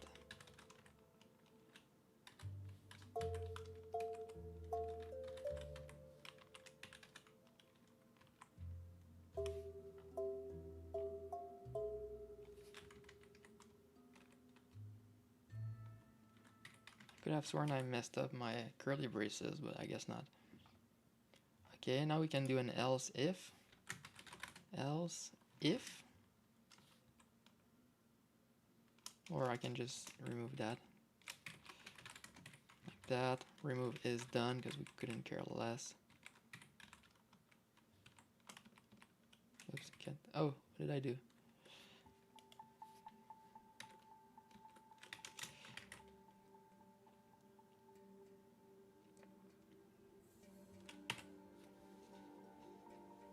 I don't think I broke it.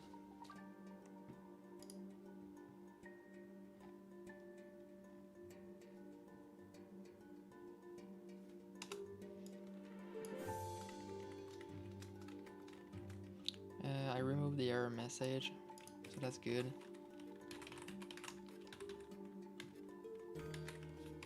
Am I ready for the bug fix commit? I think I am.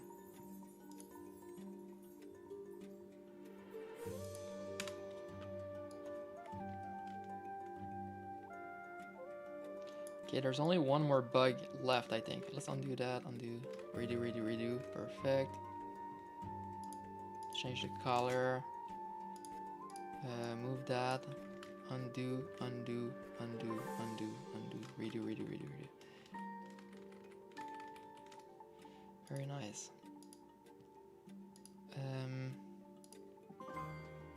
I don't think I got bugs now. I just inverted the logic a bit.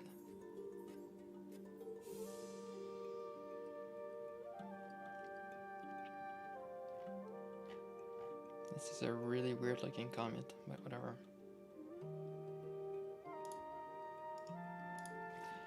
Fix move history.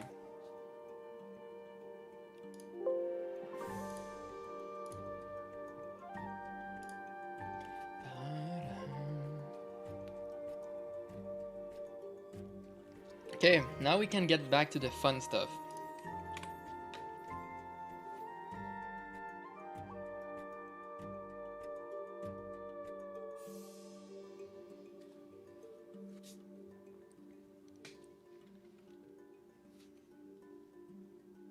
There's a pretty big storm outside.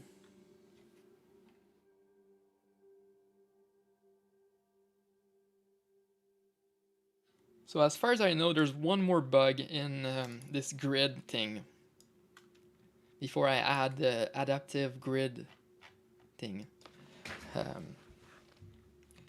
This bug is this. Let's say that I make this small like that. Now I snap to the grid. Bam. I end up with a rectangle that has a negative height. It fixes it itself. It fixes itself afterwards. So you see how you can go snap here. Bam. Snap on that one. So that makes it negative. Then poop. Snap on that one. Now it's back to positive. And then snap there. So when you have this case, what needs to happen is that you don't snap on this line. You need to snap on the other line up here.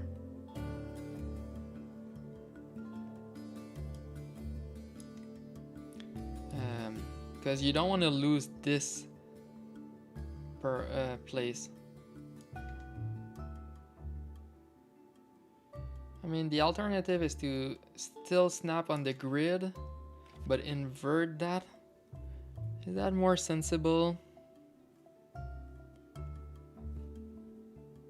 Do we ever want a rectangle that is 0 height or 0 width? Maybe it doesn't make sense.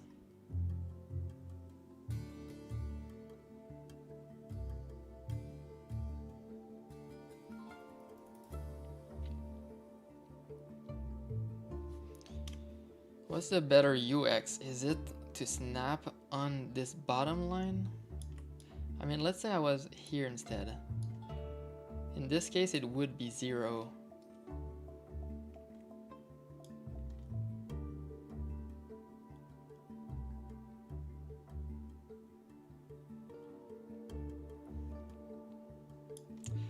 I think that's a case where I should be snapping to my, not to this line, but to the first one.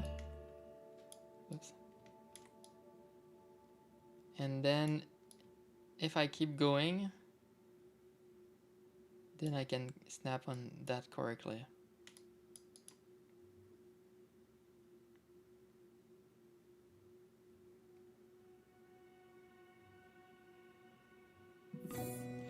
Yeah, never mind. No, I think I'll just do the right grid snapping, no exceptions, so it always behaves one way.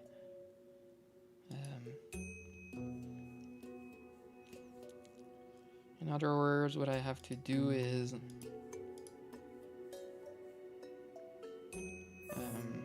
find the max values. Left always has to be smaller than right.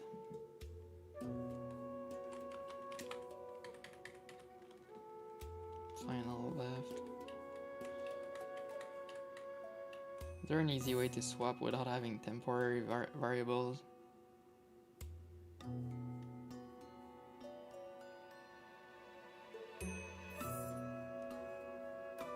I guess that would be lazy. I could do it like this though. If final left is bigger, final right, you have to swap them.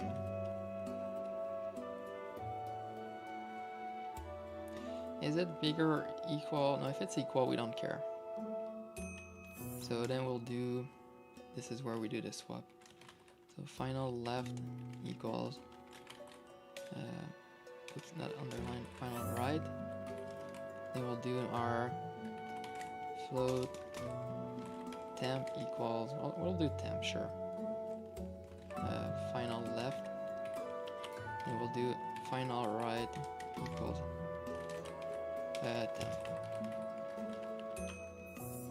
It's rare that I do code like this. So does this always work? Or do I also have to do the point of view of the right side? If the right side is smaller, no, it's just, it works for both, I think. So let's copy this. Final top, final bottom, final top, final bottom thing, final top, final bottom. Does that work? Bum, bum. Okay, we'll put it here. Yeah, I think that feels good. Better than I thought.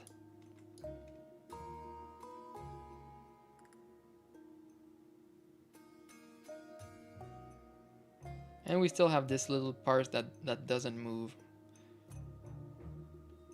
Good stuff.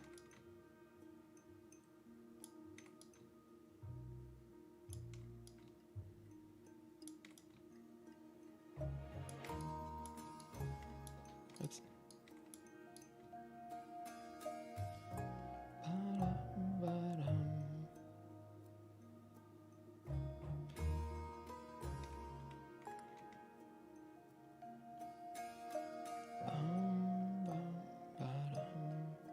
So now, right now the snapping works by holding control. Would it be better to have snapping be just a toggle, so you don't have to hold a key? You just press that key, toggle is, the snapping is on.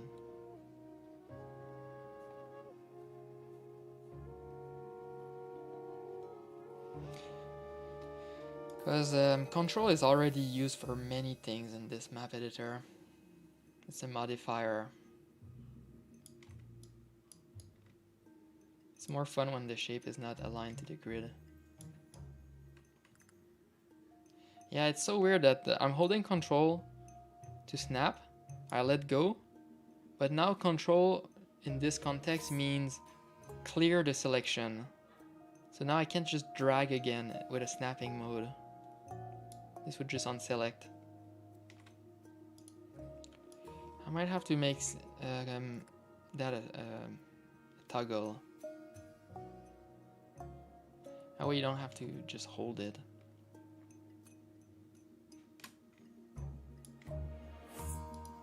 Let's try this with 1000. Still seems to work. Oh yeah. It looks like it should snap to this one, but I didn't do the adaptive grid just yet. So it's snapping to an almost invisible line that is smaller. You'll see when I zoom in how it appeared. Yeah, right there.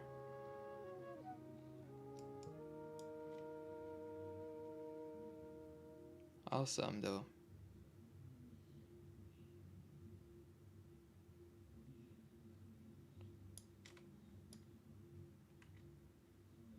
And I'm really liking this. Okay, I'm ready for the patch. What did I do here? I don't need this to-do note anymore.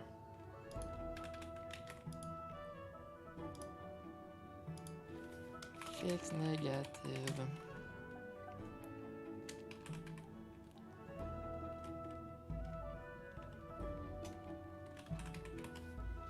Okay, but first I want to see, could I have fixed this earlier?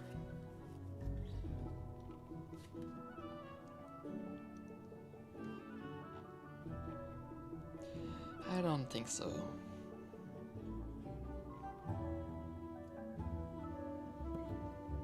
The crazy code. This is I'll have to read this again some other day when I'm less tired. Maybe I can simplify this. Or is it already too simple? Who knows? Fix negative. Edit rect.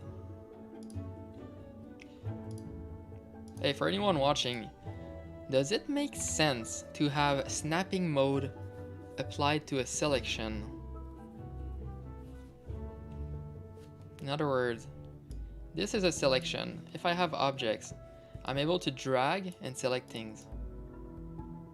Right now this is in like free mode, free space, whatever.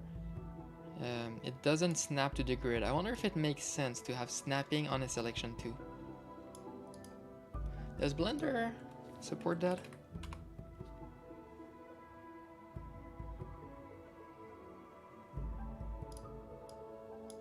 So I can do this. Let's go top view. It doesn't do anything if I hold Control or Shift, so I guess it doesn't make sense. Oh, also the rectangle looks awesome. The selection with the dotted lines. Oh, I might need to note that.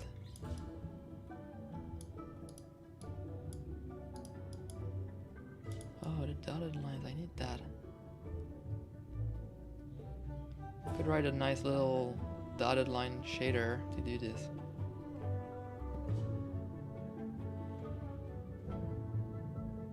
It's pretty interesting. I like what they did here.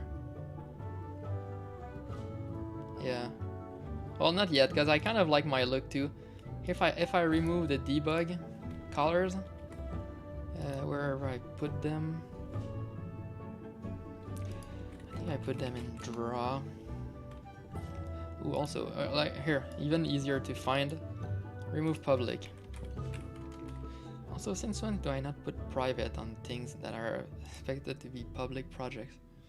Anyways, there we go. We gotta remove that. Man, I really like the edit on the thing. Wait, let's bring that back. Public. Let's appreciate this one last time before I remove it. Bum, ba-dum, bum. Okay, look at this. We'll zoom in so that we can really see, appreciate this. When I'm dragging, we have...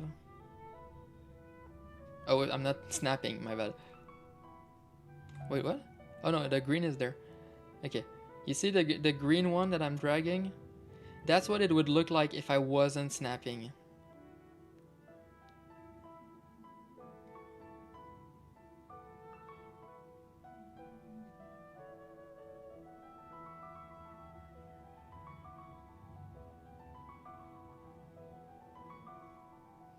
Why is this so fun? I'm gonna make it more obvious. How do we do that? Remove the transparency.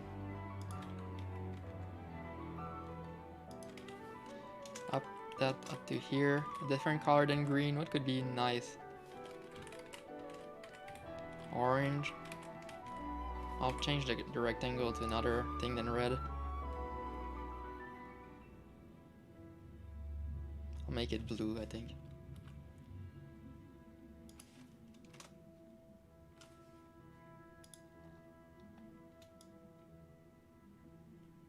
Ooh, look at that, it's orange. Bum, bum. Maybe I should keep it though. Is that a type of thing that I should keep?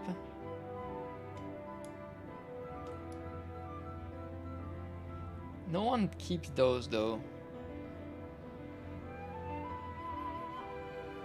And Blender doesn't do it. If I grab that and I snap, you don't see what it would look like without the snap.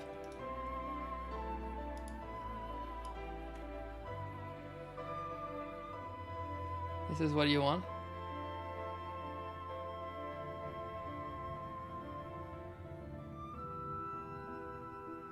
Does it look weird or is that...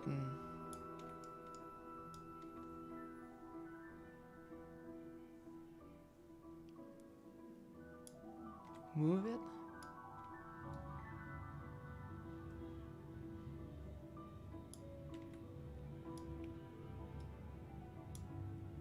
So cool to see it snap though.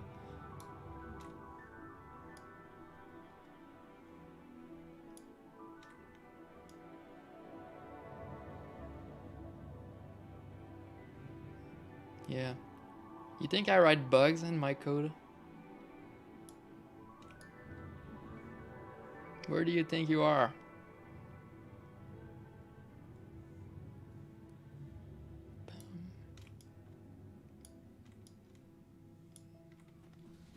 Yeah.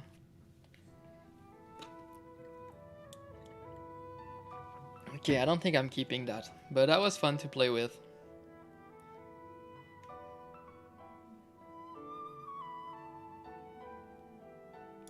Let's do it with a massive rectangle. Oh, I guess I won't see it if I'm...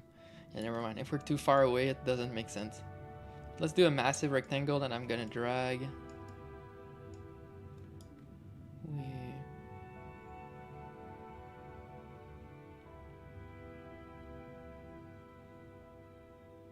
Oh, I like that. Yeah, because now the rectangle is not the same size as the grid. So yeah, it doesn't snap always. Let's make it smaller again. Yeah, let's make it a smaller one than the grid, just for the fun. I could also make a different grid size. It's so cool. Bam, bam, bam, bam, bam, bam, bam.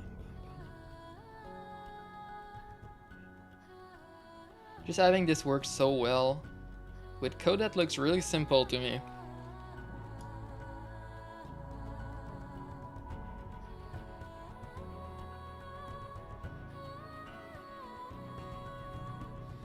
Let's try a funny grid size like 100.5.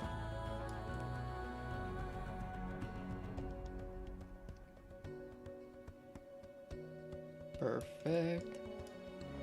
Let's try like, I don't know, 150. Let's try 1 pixel.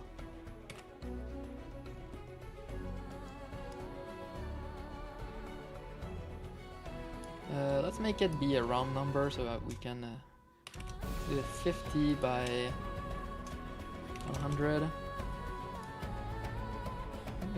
So now it's snapping on the pixel. Huh, I guess that's one way of... if you don't like floating points and you like to have a really nice round, someone could decide to enable... So when you don't have snapping, always put at least a snapping of 1. And then that rounds the number. But like, don't display the grid maybe.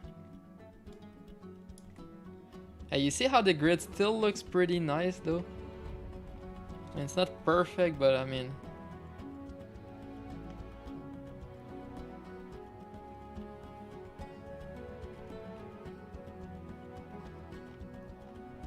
I don't know how you could do better with a 1 pixel grid size.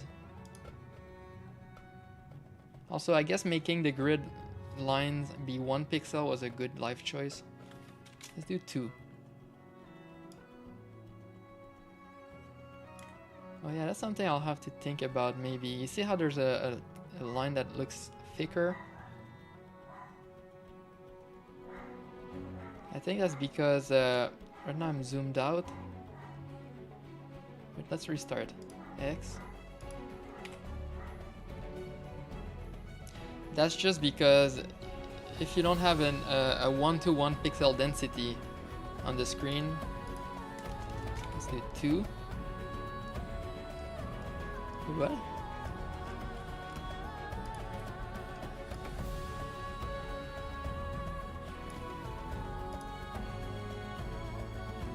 What?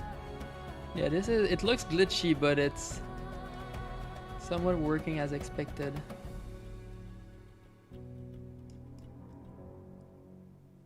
What does it do that though?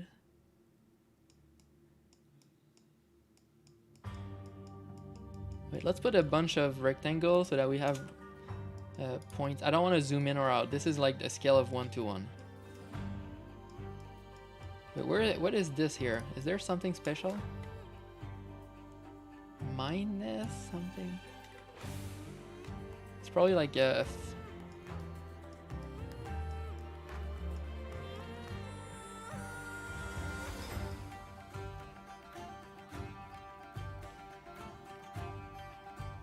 I'm zooming in and out right now.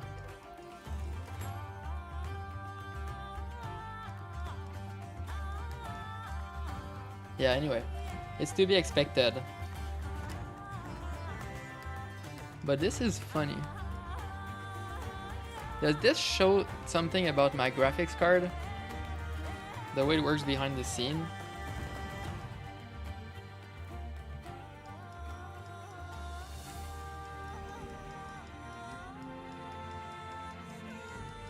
Right now I'm moving around.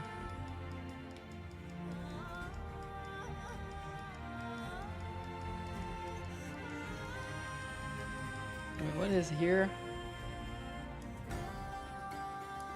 Minus 400. I don't know if this is a special place. Because you see how it looks like it's mapped in the world for a bit.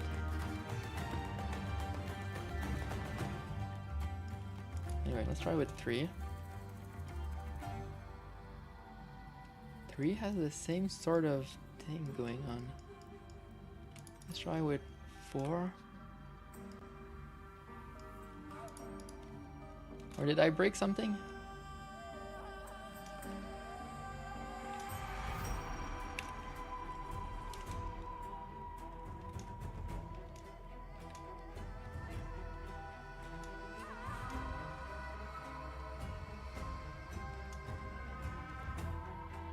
Yeah, we can still see what's going on with this line.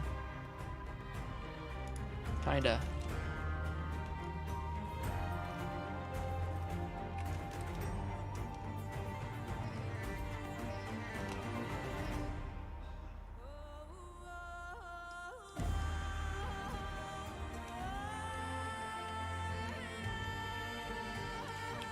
Yeah, I don't know what it means. It's just the way that I'm sampling or something, or the way that I'm picking if there's a line or not at this pixel.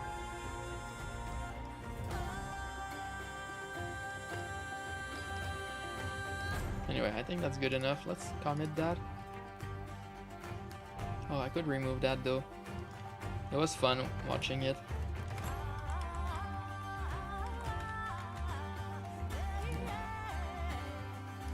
Okay.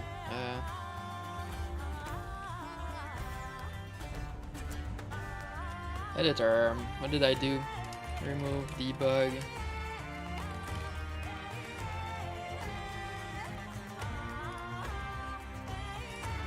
Perfect. So I had technically achieved what I meant to do.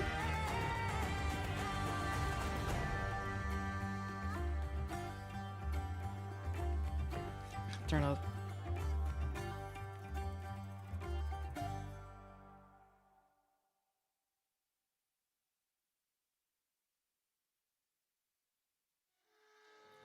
Yeah, the sun is getting dark.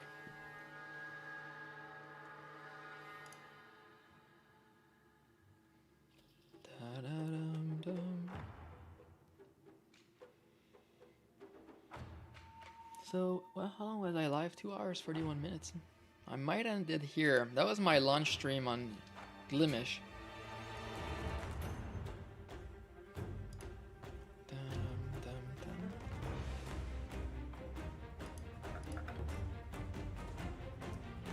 Yeah, I'm glad I managed to fix those bugs. I wasn't sure if they were gonna be hard to track. Well, I guess they were, but yeah. Fixing bugs in my editor.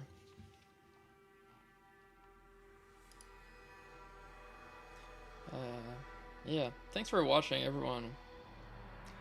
I think this is a good place to end the stream.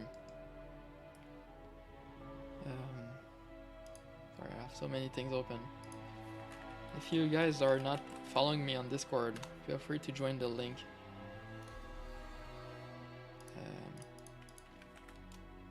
This is the link. there. Good stream. Hey, thanks. Hey, I'm surprised how much I managed to get done in this stream. I managed to stream on a new platform with a weird setup. The platform itself is good. It has a great setup, but trying to make it work with my existing stuff, though that's a different story. So I managed to fix that. Then I managed to fix like almost 3 or 4 bugs on the editor with the new grid system. Now it's pretty much ready. It's not even unstable as far as I can tell. Only thing I could be improved with it would be the way the shader looks. This is the code right now. I'm guessing there are ways to improve this. Even though that would be hard, but it... Wait, I got an idea. But I think I tried it already. Or maybe it's already the case. If I go in editor, draw background is draw grid. If I look at my, oh, linear wrap? Let's try point wrap.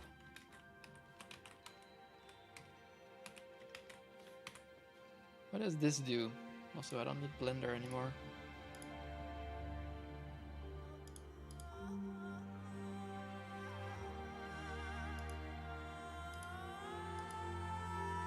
No, I still see the line. You see, some lines are thick.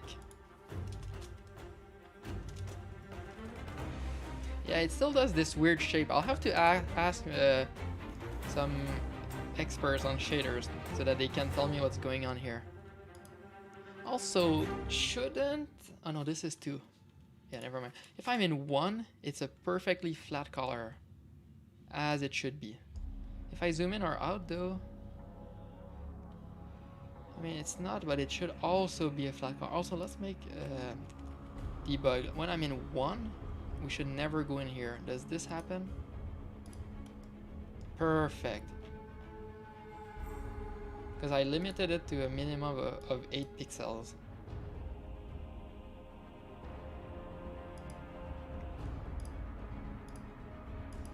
If instead we were 100, now we go in here. Perfect.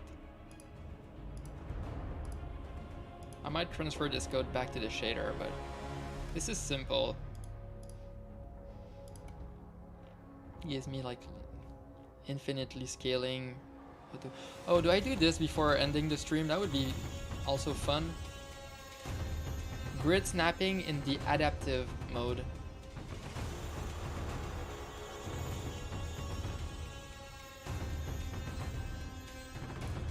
Right, let's try this right before I end. I don't think it's hard to do. Grid size, target grid size.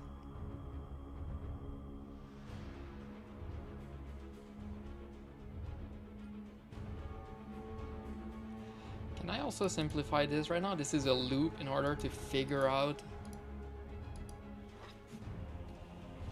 Let's plot this, how does this look on Notepad? My grid size is 100. Then I say, and I have a zoom of something else. Let's say I'm zoomed out.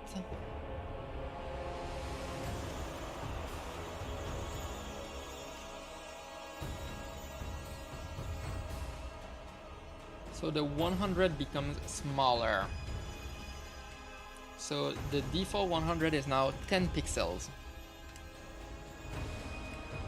Okay, let's see what happens here. So screen to world thing. Target grid size starts at 100.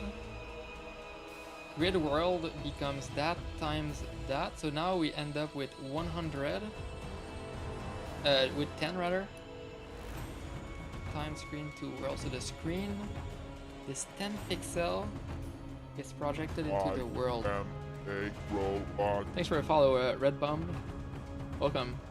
Hey, are you the one that's making the game? Sorry, I'm gonna butcher it. Bum. I looked at it earlier.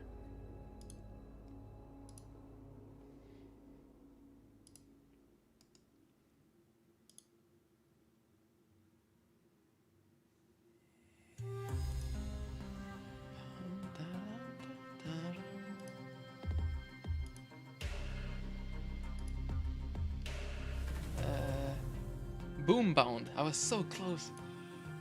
Yeah. Anyways. 10, 110.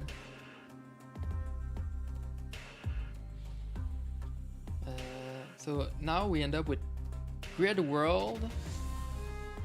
Target world is smaller than grid world. This is 100. It's not smaller than grid world, is it?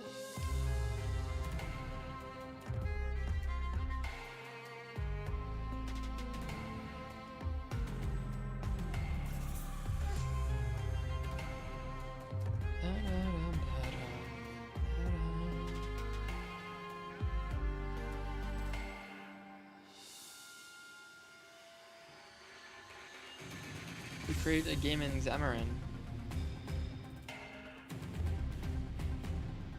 Yep, it's definitely possible. Well, really, you can make a game with any technology. Even things that are not like you could make a game in Qt if you felt like, or in Java Swing.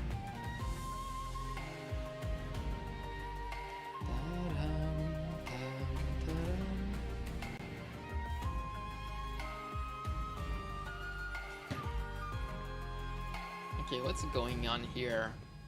Screen to world. I guess I have to put a breakpoint. I don't know what this value is. Right now, this smaller doesn't make sense. But when I wrote this, I knew what I was doing. Okay, I zoomed out a bit. Grid world becomes 200. Why? 100.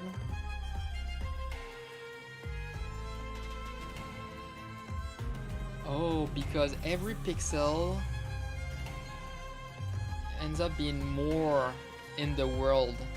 If you put the pixel from the screen to the world, each pixel is bigger when you put it in the world because you need more space to fill one pixel in screen space.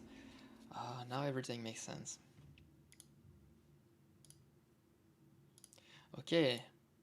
In other words, if I zoom out, then my thing becomes 200, let's say. Let's zoom out and then this is 250 so that we don't have a weird... anyways. So now what you do this, so okay. So this is my target. And then world.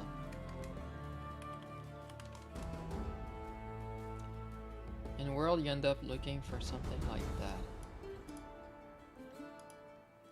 So then you're looping over the target and multiplying by 2. So you loop once, 200.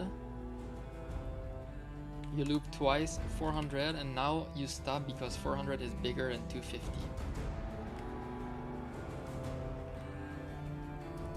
Is there a formula that I can do that finds 400 as a result instantly? Let's run the game again and put a breakpoint here instead to see the new target grid value. This should now be bigger than grid world. Yeah, zoom out. Breakpoint right here. Target grid is 400. Grid world is 363.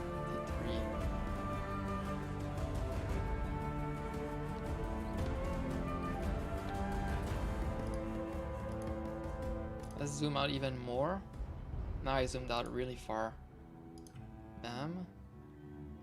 My target grid is 6,400. Grid world is that. Okay, so given a grid size of 100, is there an algorithm that can figure out what's the next multiple of 100 that is bigger than 5,000 if you have to increase in a logarithm way?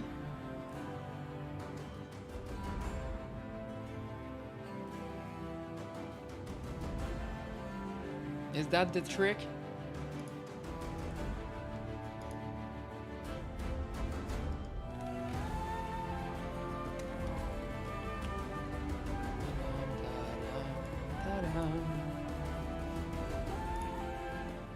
Great music, but I'll lower it a bit. Okay, let's try log of x.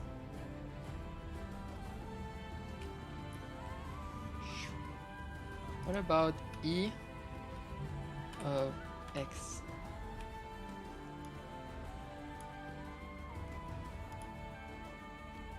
Plus equal, nope, that doesn't work.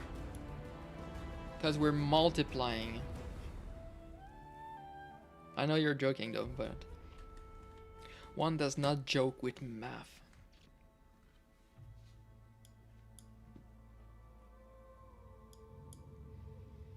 Is this what I'm supposed to use?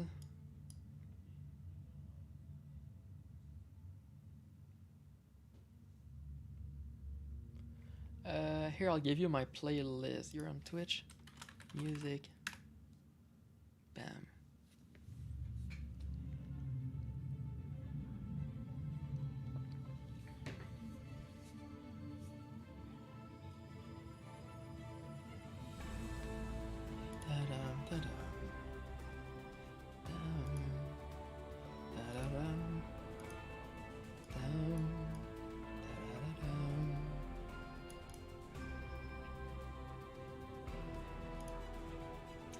In other words, I need to know how many times do I double my number before it's bigger than grid.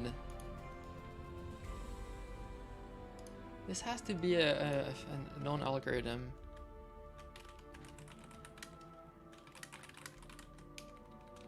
Find the next power.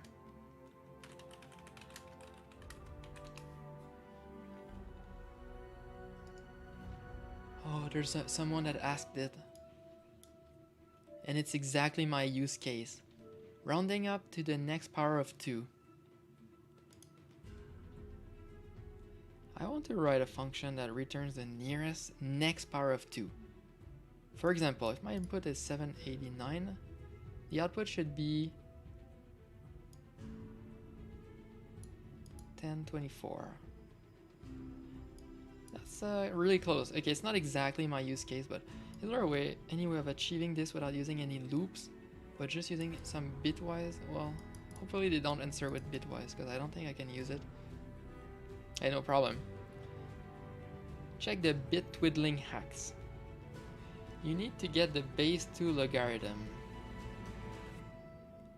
Then add 1 to that. Example for a 32-bit bit twiddling hack. Base 2 logarithm. So I take my number.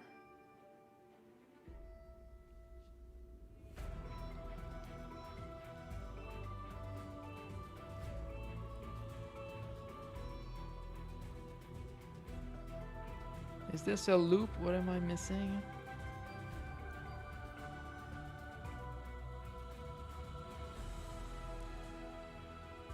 This is what I did. Ooh. Does that have potential?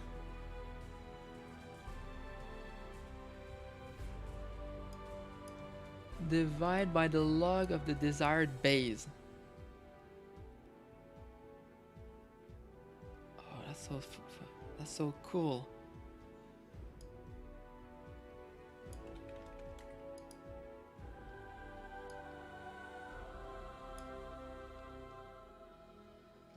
This is what I want.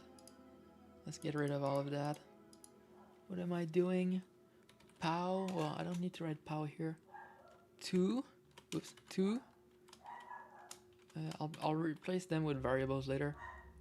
2 to the power of seal. That's a function. Of log of x, where x I'm guessing is my number. My number here. To get x. Here I'm looking for 250 divided by log of 2.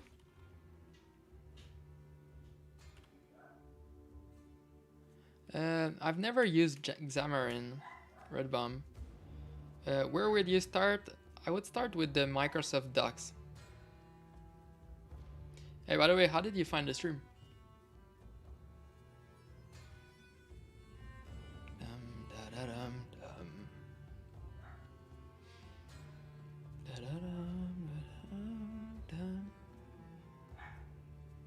Okay, but what I'm looking is not the power of 2, but I see that it works.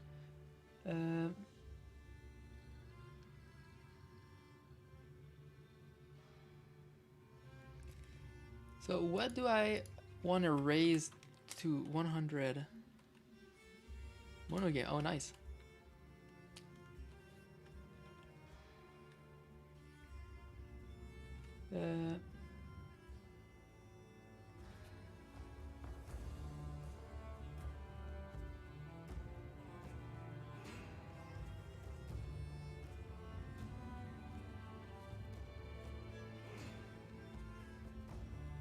What is this? What do you mean by this?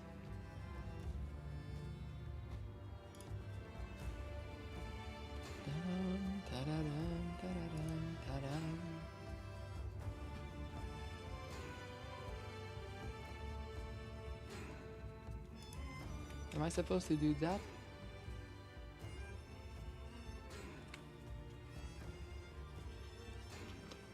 Am I even doing a power? No, because I'm not.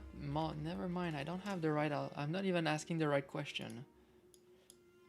I don't need a power. I need to figure out how many times I need to multiply something by 2.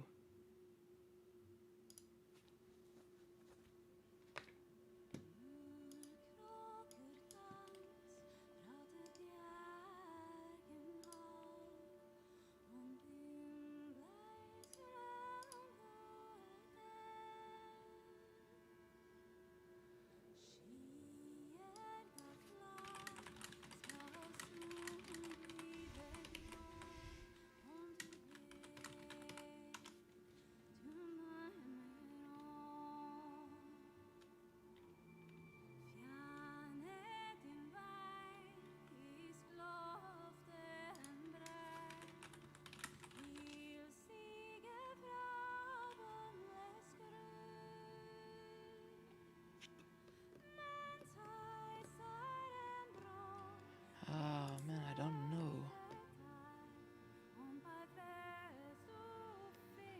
Oh, oh no, I'm not sure what your question meant.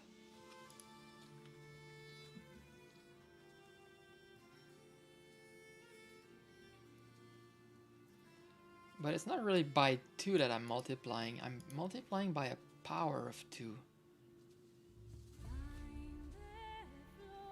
Here's what I'll do. I'll do a little... This could be a... I'll do it a float, fine.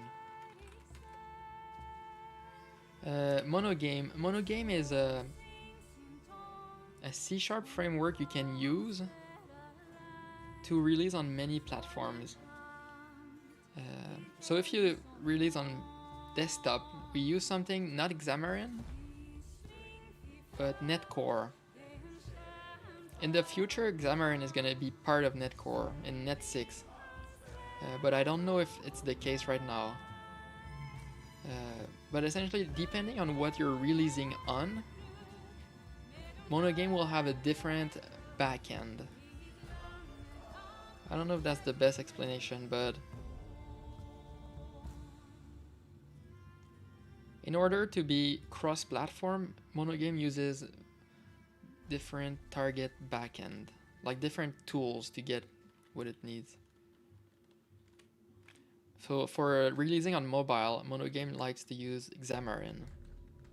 But if you're not releasing on mobile, then you don't need it. We'll start by 2F.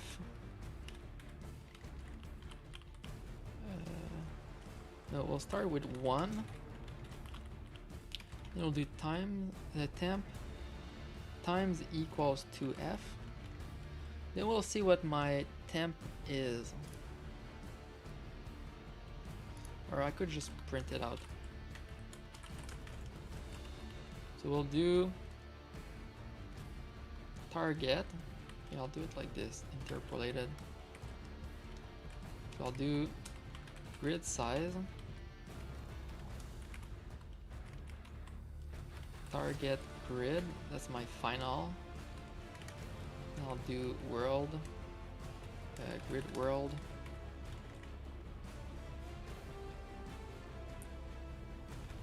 And then I'll add my little temp.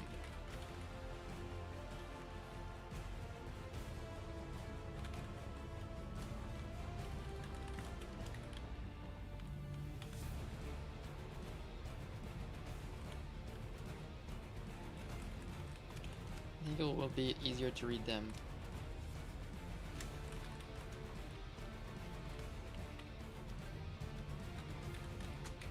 F, I should be able to understand that.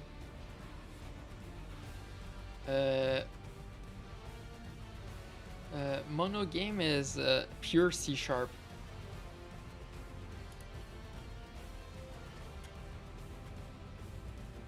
Oh, I don't even need to create anything. Perfect. Okay. Minimum size is 100. My target is 16. My result is 16. I wanted that something bigger than that, and I got multiply it by 16. In other words, if I multiply 100 by 16, I end up with this target. How did I figure out the 16 though?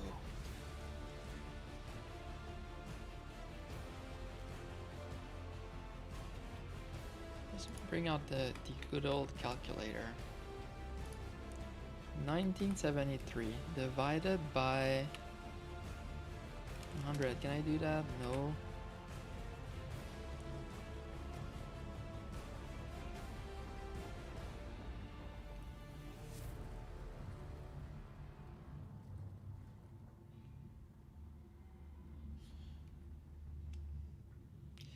From the first, okay, let's reorder this debug.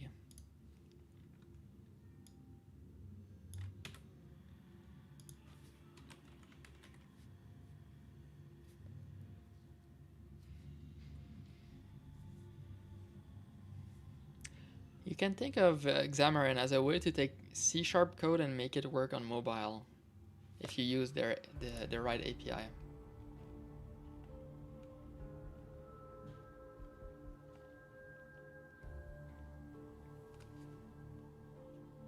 Comparative. I'm not really good at that. It's slower for sure, but it's not based on... It doesn't have to be slower, actually. It just depends on the device you're running the code on. If your phone is good, it will run pretty good.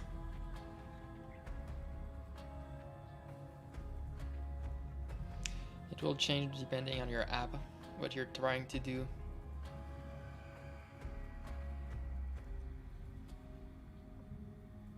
Target is now, so from 100 I ended up with 32. Hey, no problem.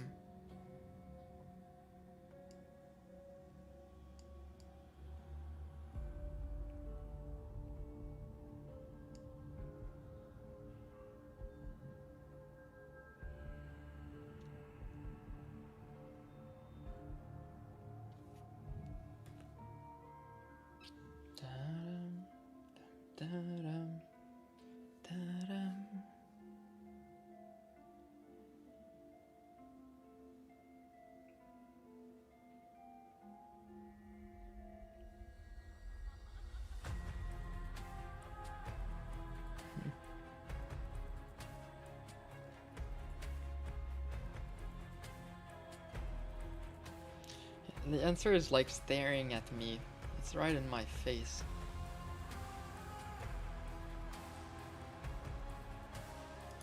Let's plot that. 100. 100 times 2. 100 times 4. 100 times 16 times 32. Where are they? Oh. We'll do y equals that.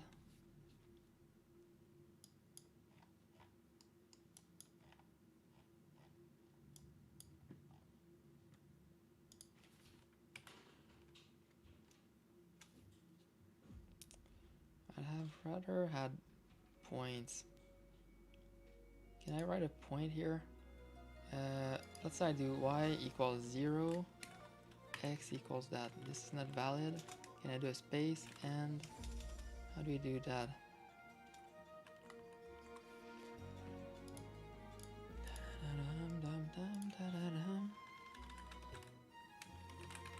Or, you know, I could also try the regular way of, before I do a search.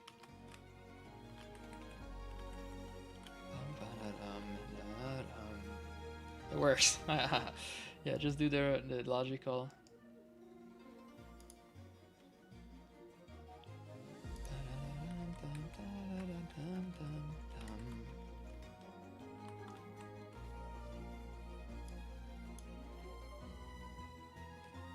We'll edit this grid.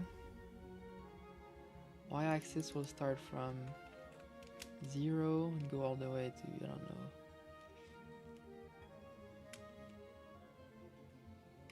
We'll start with 16. This will start from -2 and it will go all the way to 5. Okay, now we'll see this line. Well, the points rather. 2, 3, and then 4. And this side is great.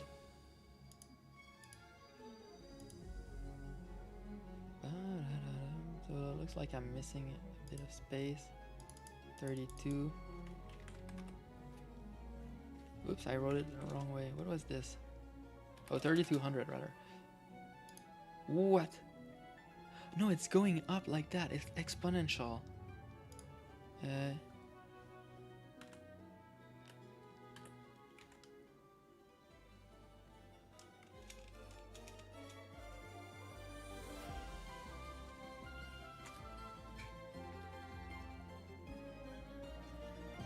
Wow, I knew that though.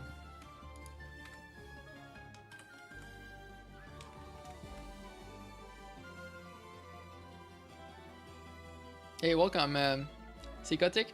Sorry, hey, welcome everyone. Sorry, I'm spacing, doing math. You're coming over from Advi Stane. How's it going, bro? Pretty good. Welcome, CST. So there's I didn't notice there was a real raid. Oh, or is it a made-up raid? That's awesome. What am I up to? Okay, here, I'll show you. Well, okay, I'll backtrack really far and then come back to what I'm doing. I'm working right now on a game called Rashtal. It's a game where you're on an alien planet, and all life on this planet has evolved to use the energy from a massive volcano. So for example, the trees have free-flowing lava inside of them. So already, yeah, exactly, that's really good. Like, it makes it even better. Because everyone is here by choice.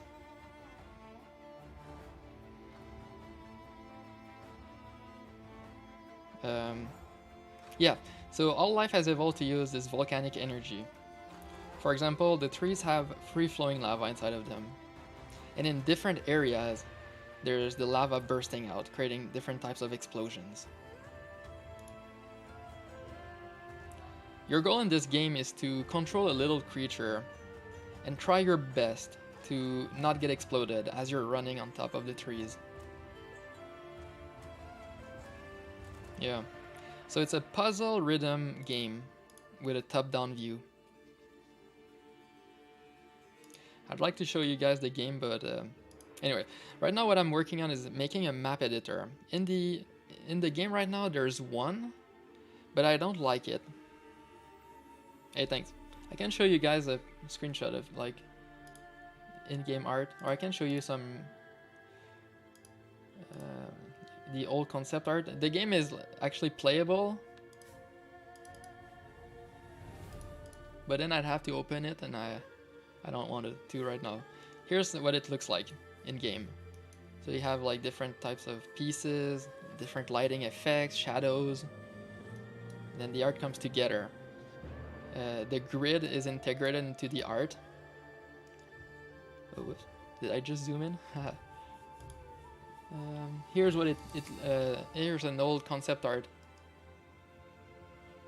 No, you cannot bounce off the mushroom. All the art is static. Well, for now at least. Here's some old screen concept art. Though the assets are in the game now, finished. Yeah. No, you. Okay, well, I'll show you the game, the old demo. You'll see, but it doesn't look as good as this.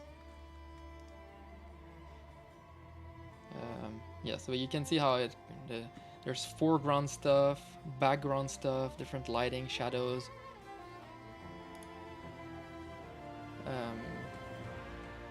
Okay, here's the demo. I'll show you guys some gameplay, that way you can understand.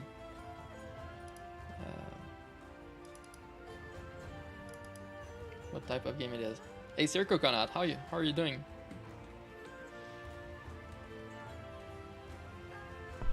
Hey, nice. So wait, last week I just got a job at a web developing company. I wanted to say thanks. Hey, nice. That's so cool. Hey, web dev is hard work, by the way. So, well, I'm sure you're like already a pro because you got hired. Let's ban this one. Okay, here's the gameplay thing.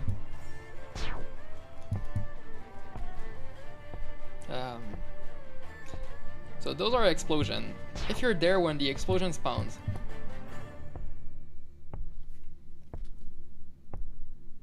Yeah, coding is really cool.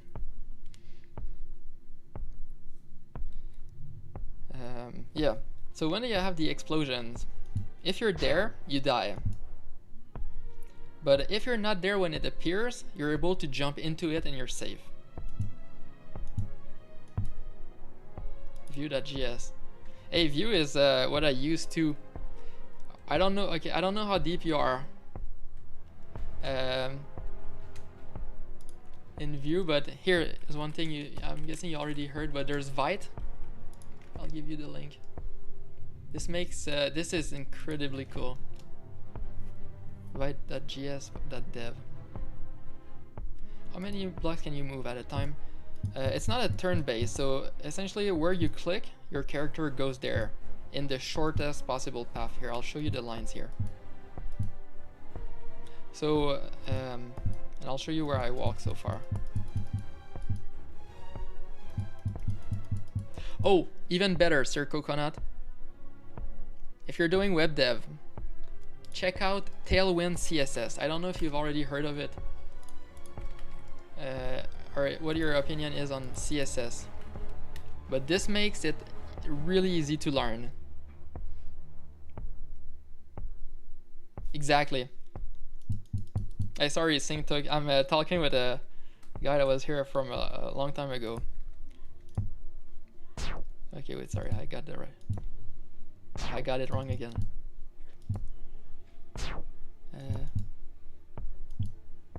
There we go. Yeah, exactly. So this level was not that interesting. It's more, yeah, Tailwind. Okay, even better. They have a YouTube. So Tailwind is an open source CSS framework where, hey, welcome Advistane. Thanks for the raid. Oh, by the way, I know you talked earlier, but since you only said two things, yeah. Anyway, thanks for sticking. Yeah, there's this. Don't look too much at the levels. They're only there to show features for the game, but they're not beginners.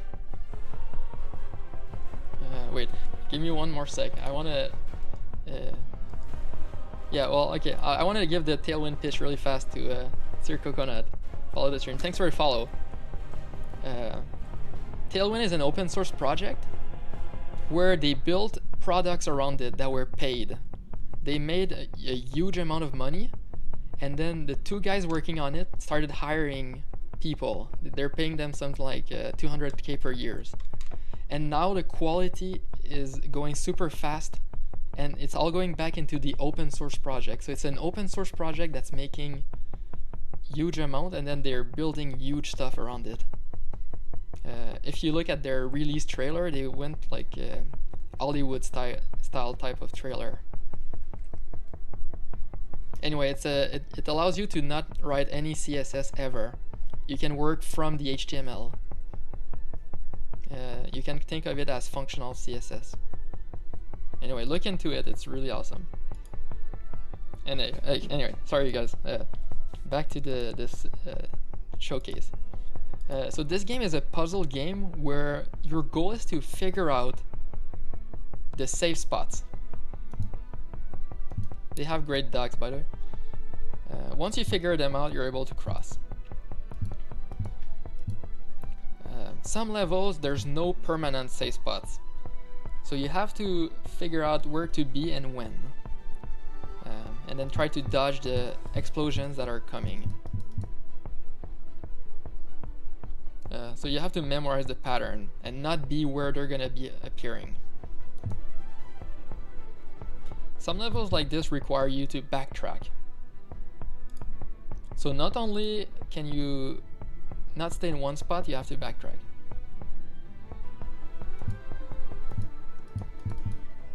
So obviously I've played this thousands of times already. I'm beating all of this from muscle memory. Some of them I can just close my eyes and let my muscle memory beat it. Whoops, not like that though. So this level was just like constant rhythm with a sort of complex pattern. Most levels in the games will be beaten in 2 seconds. If you die, you respawn and you can right away try again. This level is, it looks complex, but you beat it really fast once you get the hang of the mechanics in this game. Like that. Another level. This one is a bit of a zigzag.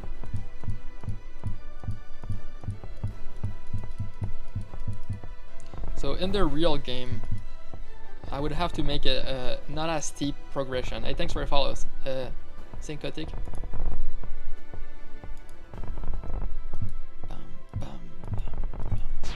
Oops, sorry. Ah, shit.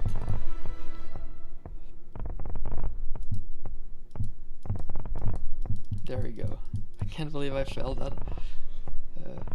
Yeah, so that last one looked really complex, but it was just a simple zigzag pattern with the right precision clicking timing.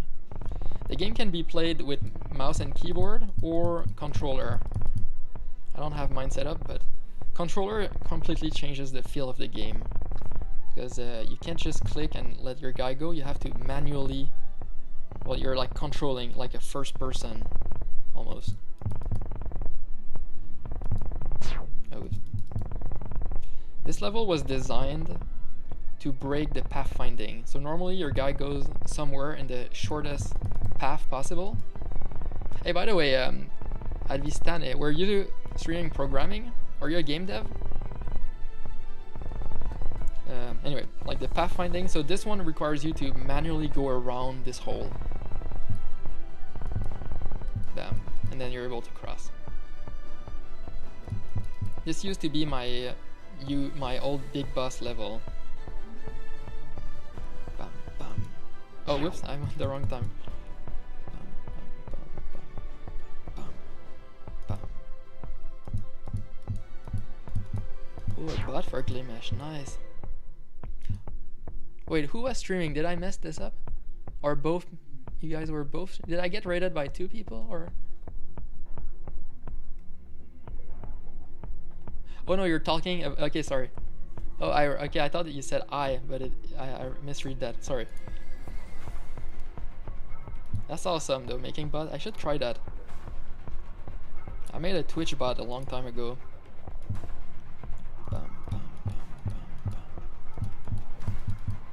So this is my old big boss level where you have to survive 12 seconds inside of this.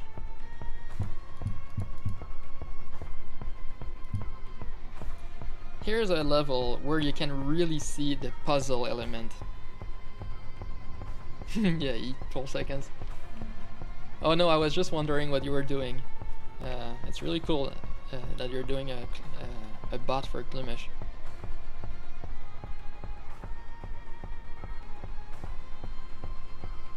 So yeah, this is a really easy way to show the puzzle element. It might look obvious with two holes in the center that are going back and forth. So maybe you think that you're really smart and you're gonna outrun this. And you try to get the right timing, when to go in. Bam, bam. And then you go. But you can't quite make it. It's just ever so slightly too fast. So how do you cross? I mean, it's not that... sorry, I'm trying to make it look like it's amazing, but... well, I kind of like this lever, so whatever. Oops. So instead, you go into the right timing. But you have to stop here and go all the way back. Oh, whoops, I went too fast. Yeah, this here, I went too slow. Bam. Bam. And then... once you've done that, you're actually fast enough to reach the end. So yeah, really simple puzzle. This level here is designed to have precision clicking.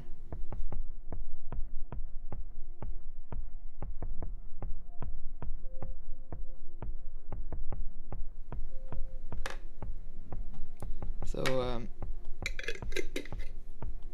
it's a very short loop where you have to precisely click in the squares.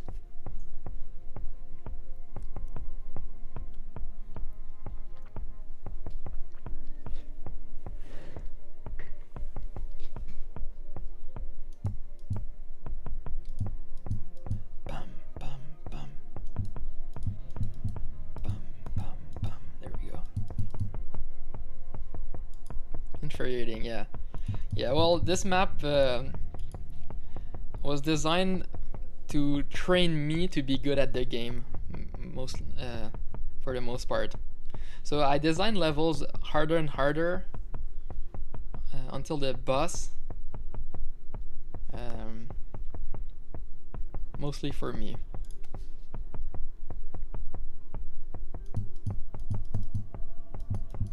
And this one was more of a filler level. When I designed this, the path I had in mind was this. Oh, what? Oh, okay, I need to wait for it to come. Here we go. Perfect. But in reality, you can skip the whole early part. Hey, by the way, check this early level. This shows really how much skill you can put into the game. So you have the safe spots right here. But if you're good, you don't even need them. Woo! Did it first try, nice. Yeah.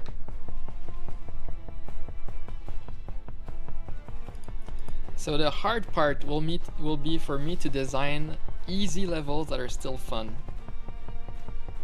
And easy has multiple meanings. Like there's the part of how easy it is to spot the solution. So for example, a level like this, almost anyone can spot how to cross. A level like this, it takes a bit of time, but eventually you might be able to... Okay, well, one thing that is hard first, even before we get there, is teaching the mechanic that you only die on the first frame of the explosion and that you can jump into it. So that's hard to teach. I'm not entirely sure how I'll do it, because it's not something that people would consider obvious. Anyway, once you can understand that you only die on the first frame and after that you can jump in, then this level starts to make sense. Because you can jump into the explosion here. This level is already a bit harder to read, but if you focus on the two vertical lines, you can start to see how, and also the triangle thing, you can start to see that, okay, while this triangle is happening, I should be on this side. And while this other one is happening, I should be on this side. But yeah, so the early level in this game will have to be really good at showing you how to read the game. Try to notice the patterns. It's a lot of pattern recognition in this. Once you get used to the mechanics, then it becomes easier. The way that you can... I have a breakdown here of some mechanics. Let's see. So things that you can do. For example, a square step. So you have you force people to go through the tiles in a rotation type of thing. Things like triangular. This one is like you rotate around 3 tiles. Windmill is like you skip the center one. And then you, for all of those, you can have different patterns that force you to move like that. There are ways like waypoint clicking where you click many times in order to form a path that your character can follow. There are things like frozen steps. So it's a bit like you're clicking and trying to go and between things. Hop is you try to go like like you skip one, go really fast through it, or go really fast through like 2 tiles. There are things like corner turn back. So here you would consider this part impossible to walk. So you have to like go like that. Turn back, going back and forth between 2 tiles like that. A jump. So in that level with the line moving fast, this is what I did, a jump. So I had to go into the explosion really fast to not die on my square that I'm on right now. Things like different types of hops. Different patterns like diagonal. Different things like a corner hop. Merry-go-round. So once you play the game a bit, you learn to recognize those sort of patterns and more of them. Oh yeah, there's things like near perfect, where a pattern speed of each phase is so fast that it needs almost perfect timing. So obviously you don't want this in beginner levels. Misclick is when you, misclick. And then you die. So yeah, just from this movement, you can start having depth. Learning to move. That's what this game is about. Anyways, I want to ship the game. Hey, thanks for stopping by. So I want to ship the game with a map editor. The current game already has a working map editor, but I want something better, something more fun, more fluid with a better UX. So now I'm building the editor again from the ground up. So I'm able to like put squares, put rectangles, snap them to the grid, resize them. I can undo everything I've done so far, redo. I can add another rectangle, give it a different color. This is temporary, but it allows me to simulate different objects. I can undo that, redo. There are things like being able to reorder things. Or if I have a green one, I'll put it like this. And then maybe I want to reorder all of this. I'll do it like... And then I can reorder that. Oops, did I mess it up? Oh, I forgot I need to hold shift, my bad. There we go. Yeah. So I select first what needs to be on the bottom. and then I select what needs to be on top. For example, those two. Then I can reorder that.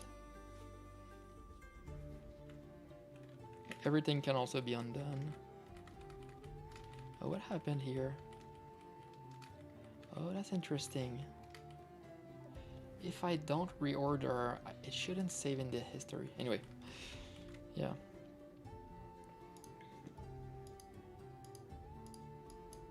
I can delete, undo that.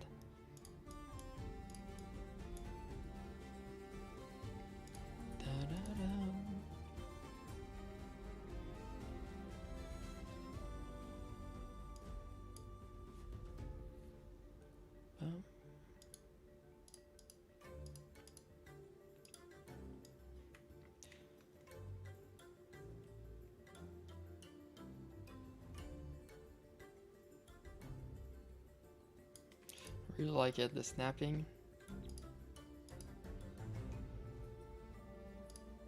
Okay, so right now I'm working on math. What's the function that does that? It's an exponential. What happens if I do 100 to the power of 2?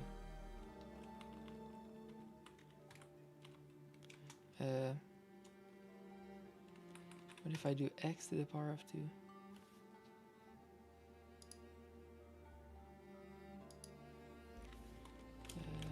We'll do x divided by 5, 100.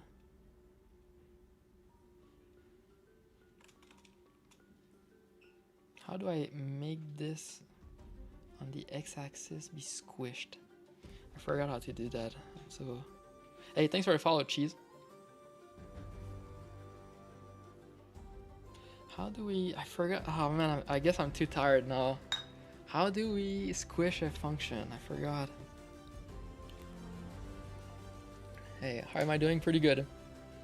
Well, I'm tired, but I got some great progress today. I'm making a map editor. And I got grid snapping coded in. So you can see the grid, and then I can snap things to the grid. Even if the object itself is not the right size for the grid.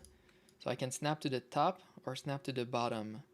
Same with the left side or the right side.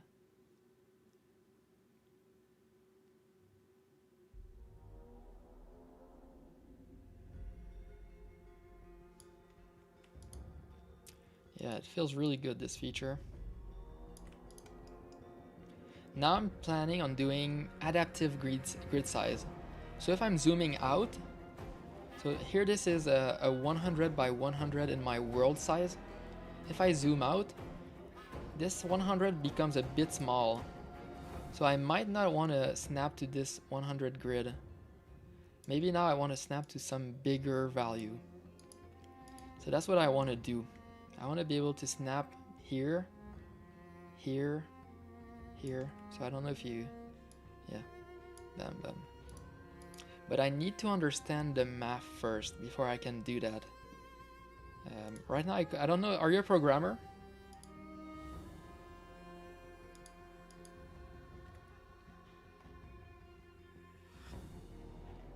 Right now I managed to code this with a while loop.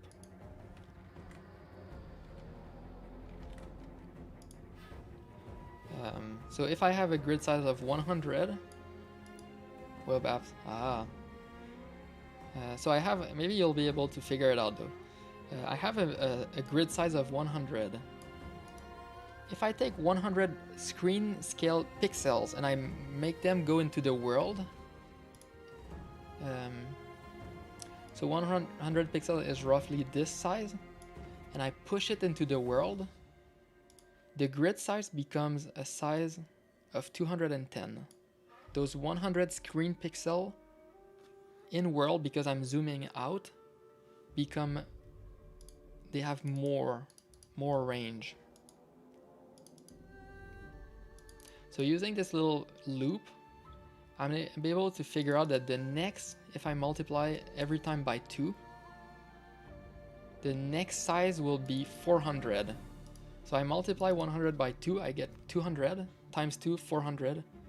and 400 is the next breakpoint above this number. This number tells me I multiplied by 2 twice. Like I need to multiply by 4 in the end. So 100 times 4 equals 400. So I'm plotting those points here on this graph.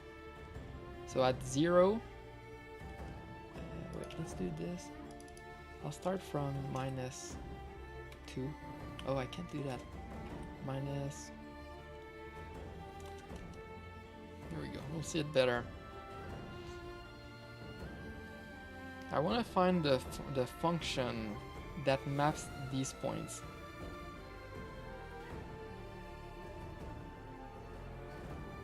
It's super obvious, but I'm so tired that I can't figure out the math now. So I think it has to do with this 2 to the power of 2. Let's zoom out. It gives me this thing, and I think it's similar to my other curve. I forgot how to squish that though on the x-axis.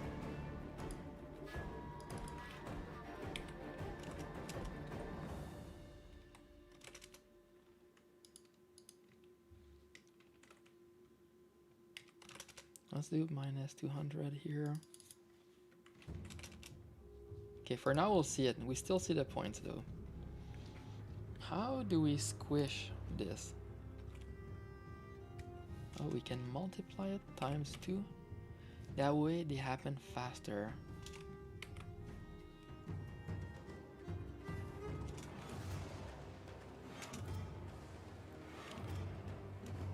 Okay, this is getting closer.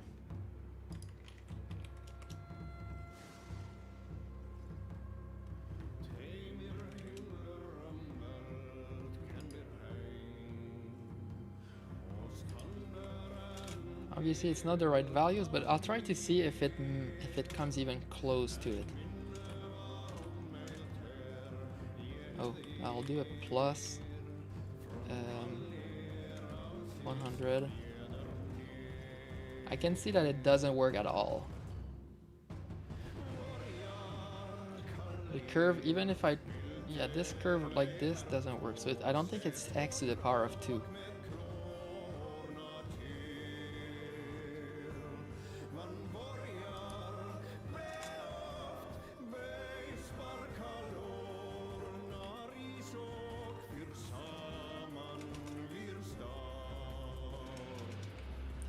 That's a nice curve. Oh, I put 2e. My bad. Maybe that's better now.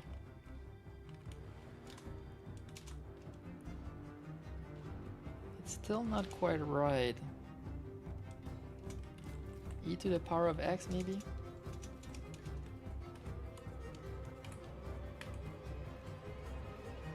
That's dang close.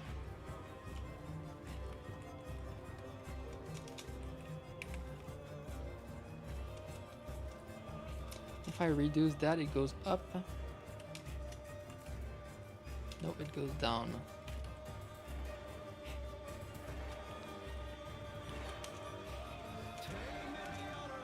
It's not quite right either.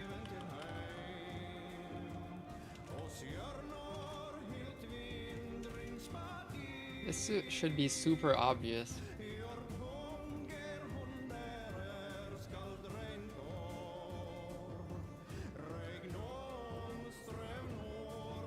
$100 times x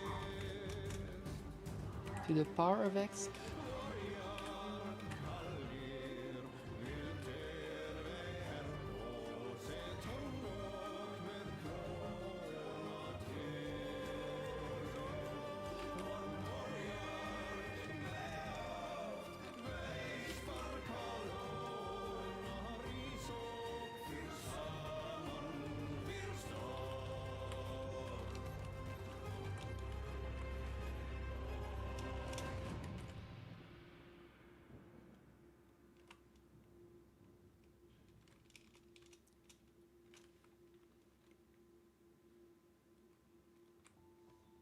I'm really close, I think. 100 would make more sense because that's what I'm doing here. 100 times 2. So 100 times 2. 4.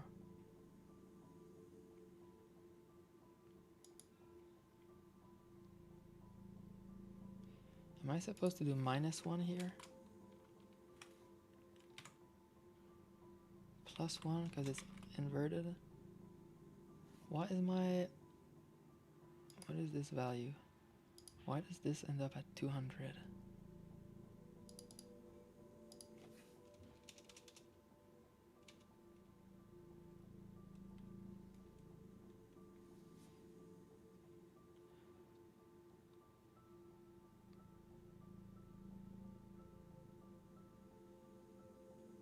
If x equals 1,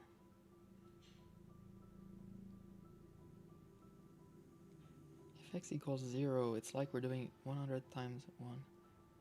If x equals 2, it's like we're doing times 3, 4. So it's x divided by 2 here. That's so close. If we're dividing by 2 here, what is the value of here? 10.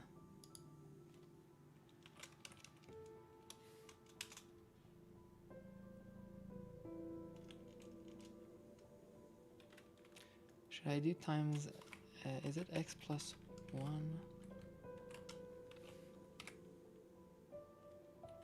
Nope. So what does this function do to my x? Why doesn't... Okay, so at x equals 0, the number was already right. So x plus 1... Oh, is the plus 1 supposed to be elsewhere?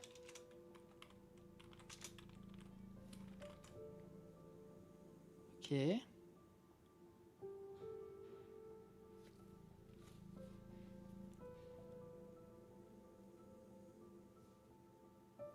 So now the 0 maps correctly.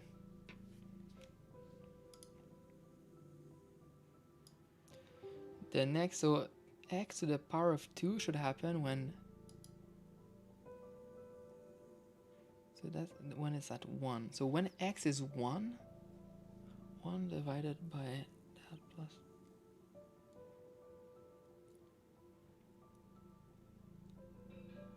So the error is on the plus 1 here. This doesn't work.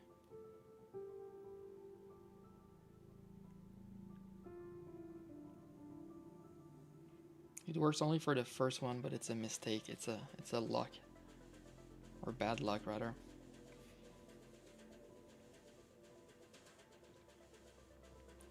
So I need to go from 1 to 4, 16, 32.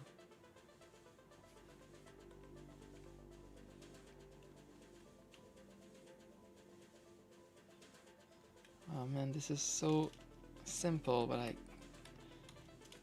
don't see the simple solution just yet. Wait, let's just see the value on it. X to the power of 2.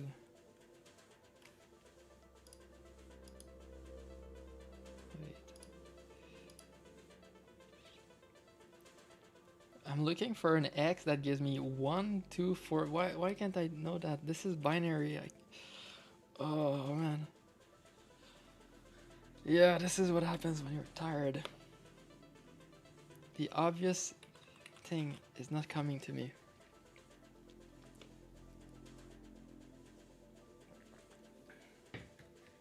I need an egg that does 1, 2, 4, 16, 32.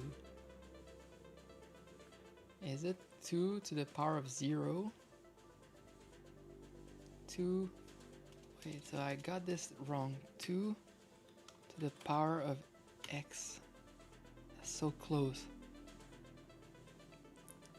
So 2 times 0. 2 to the power of 0 is 1. I write it here. 2 to the 0 is 1. Then I'm looking for 2 to the power of 1. That gives me 2. 2 to the power of 2. That gives me 4. That's exactly what I want. 0, 2, 4. Well, rather 1, 2, 4. I'll put the 1 here. Times 1. Here we go. Okay, so I got the right thing. 2 to the power x. Why did this not work then? 100 is not to the power though, it's multiplied by this value. 2 times to the power of x. Here we go, I'm starting to say things that make sense. What? 1.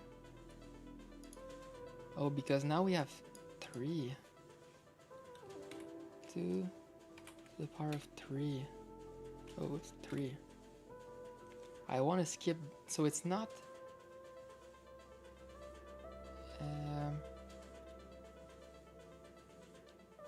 that one should have been 16.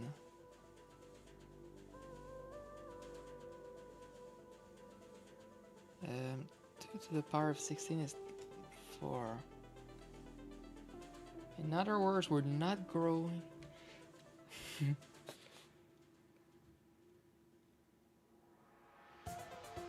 0, 1, 2, 4.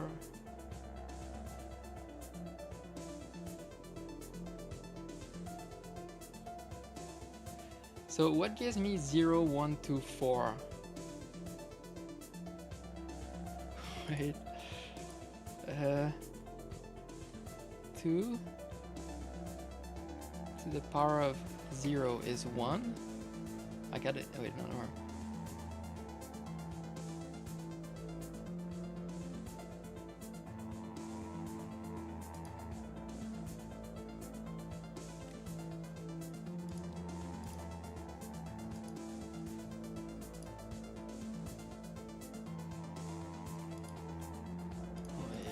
I'm like, it's right on my, it's like, I have all the information to solve this, but my brain has no way of processing it right now.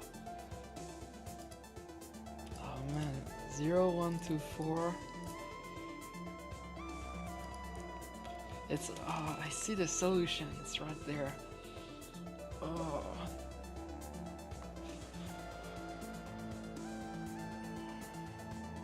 One, 2, 4, 16. What is that? What is this?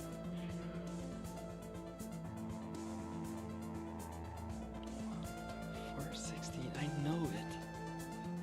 I've seen this hundreds of times before.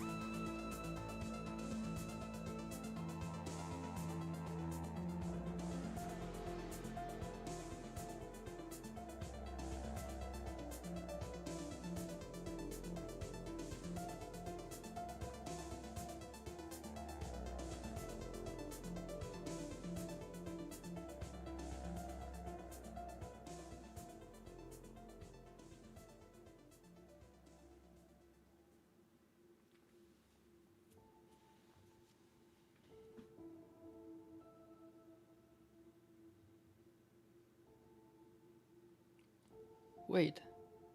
No, wait. No, not quite. 3 to the power of 2 would not be anything that I want.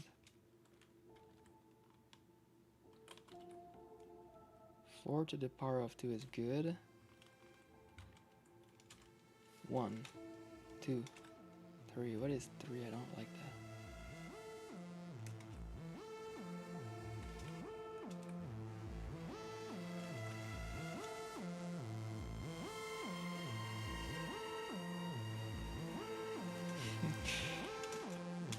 It's like I see, I'm redoing the same thing over and over.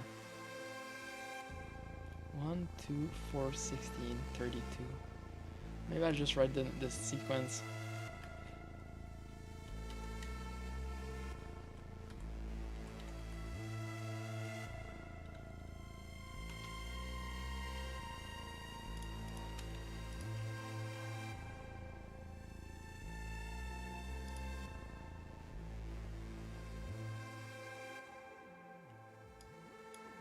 Okay, thank you. I love math website like this.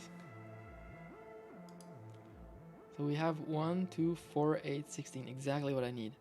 Has a factor of 2 between each numbers. Yes, exactly. Each term except the first term is found by multiplying the previous term by 2. But I want to avoid that. I don't want to have to multiply. This requires a loop. geometric sequence like this: A, AR, AR2, AR3. A is the first term, and R is the factor between the terms called the common ratio. The sequence starts at 1 and doubles each time. So A equal 1, the first term. R equal 2, the common ratio between the terms is doubling, okay? And we get 1 times 2, 1 times 2.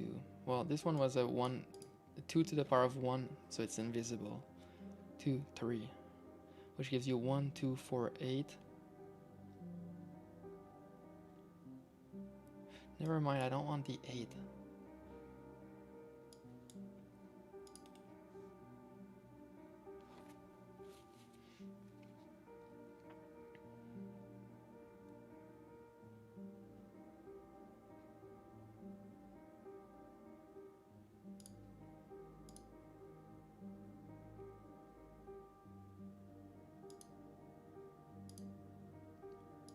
Algebra.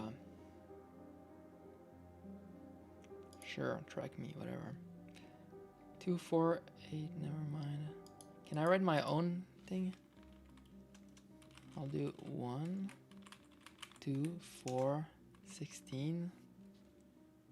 Oh, is that an answer that I'm supposed to give? Wait.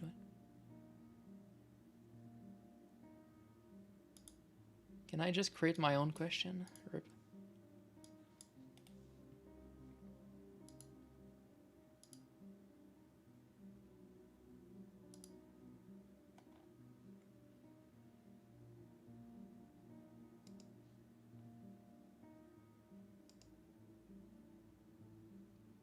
What is this?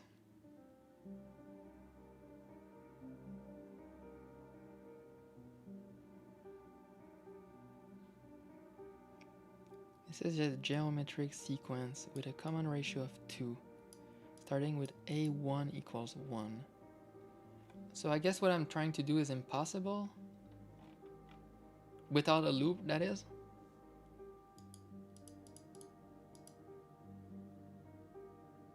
So maybe I've been not as stuck as I thought I was.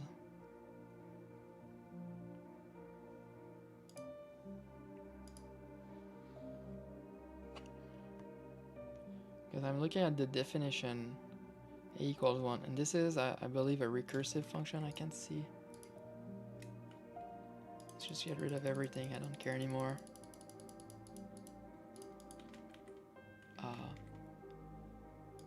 Let me write it. Can we do recursive in here?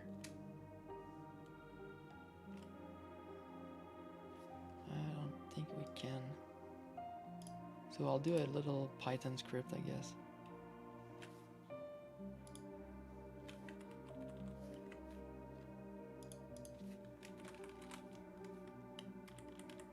Okay, Python will define a function called, I don't know, geometric. It takes an x,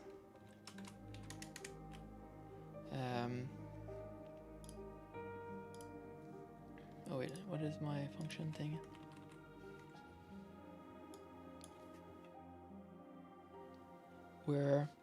So it's a recursive thing. So how did we do if in Python? I forgot. Was this there? I think it is. If x equals 1, I forgot how to code in Python, it's been too long. Oh, it worked, okay. Then, was it return the name, or was it return like this? Return 1? Oh, they're happy, nice. Otherwise, we return 2. I mean, I could do another little spacing here just for the sake of it. Otherwise, we return 2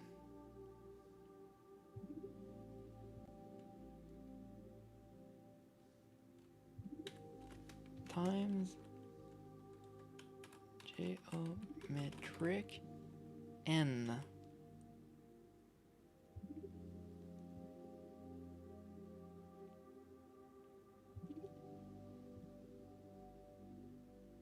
Minus 1 minus x x minus 1. I think that's my function right there. Now I can do geometric of 1. Does it output it? Perfect. Of 2, 3. Oh, it works. Well, I knew it would work. Oh wait, never mind. It didn't. That guy lied. 1, 2, 4, 16, 32.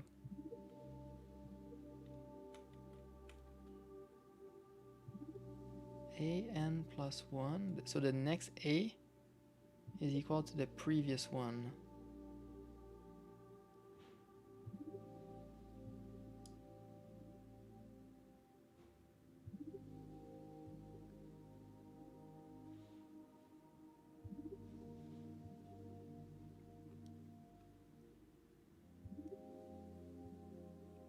They're right though, so how did I get the wrong answer?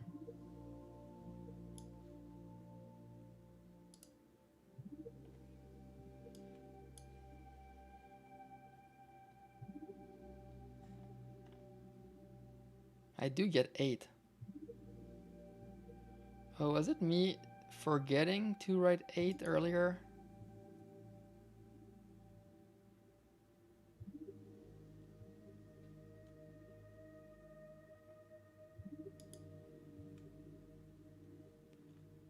I think that's what happened.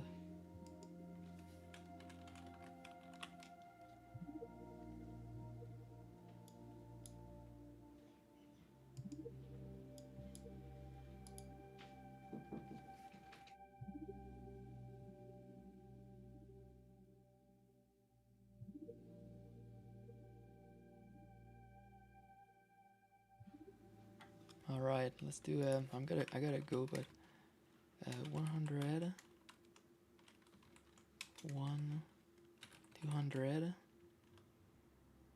Yeah, whatever. I'll write it like that. 400.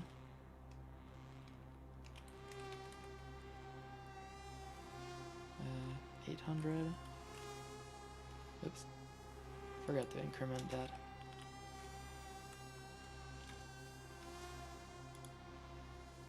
Minus 10 plus 10, that's good. We'll do minus 200 and 16.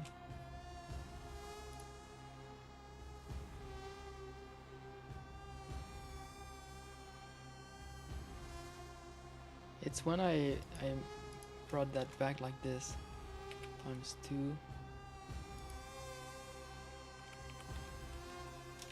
Times 4. Yeah, so I guess I just made a mistake earlier. I've been breaking my head on just a mistake transcribing what I was trying to do. Yeah, that happens when you're tired though. Doesn't really do much. Well, that's awesome now, but can I really not figure out? Let's re-add the times 1. Now that I don't skip, can I figure out the function for this?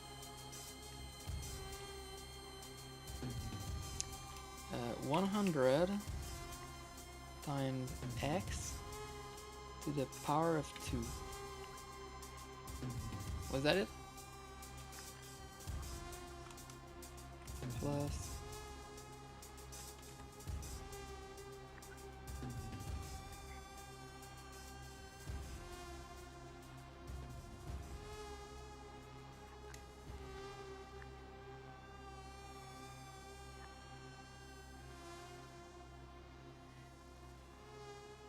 I need to do 1, 2, 4, 8. In other words,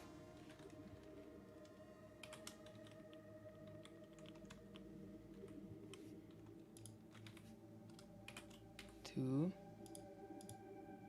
skip the 2.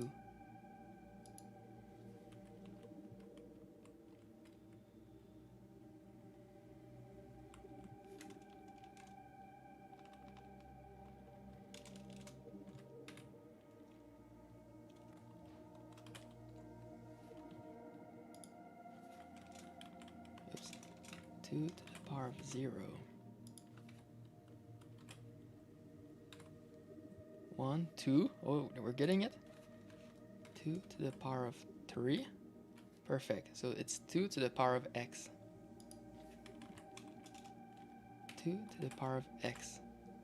We don't need plus 100. It maps. Got it. Yeah, well, that was easy, but I had the wrong. I skipped the 8 earlier. So now I can zoom out a bit. Go like to, I don't know, 32. Very nice curve. Okay, now that I have the curve, can I use that to map?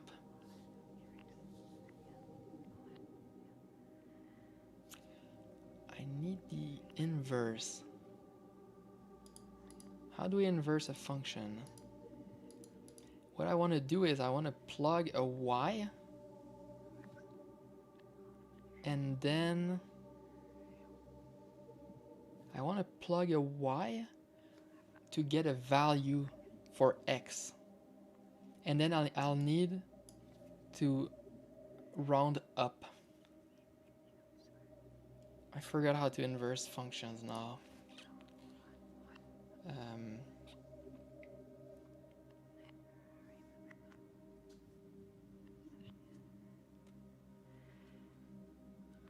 How do we inverse a function? In other words, the function should look different.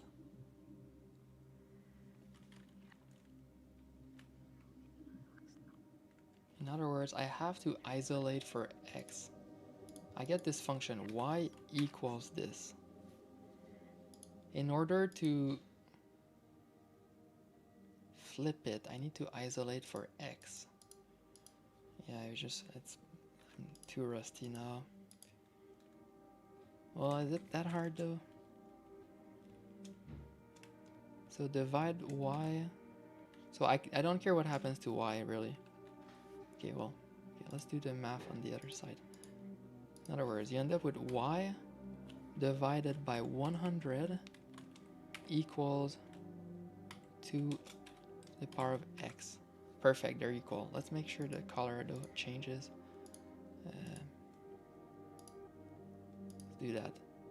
Also, let's do a plus something on the x. Let's do like plus 5. That's good enough. That way it's a mirror function so that I can see that it follows it. Okay, so now we got this side. How do we do this? This is a log, right? So y divided by 100 equals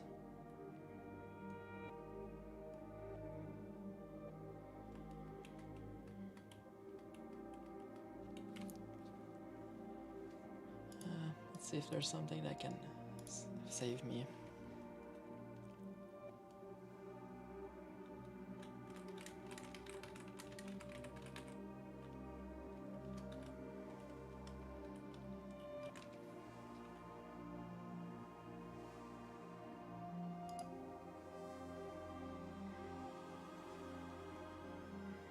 Here, let's see what people are saying. So you have y equals 2x. Is the inverse is log of 2, y equals log 2 of x. Oh. Y doesn't change anything, right? The y stays y.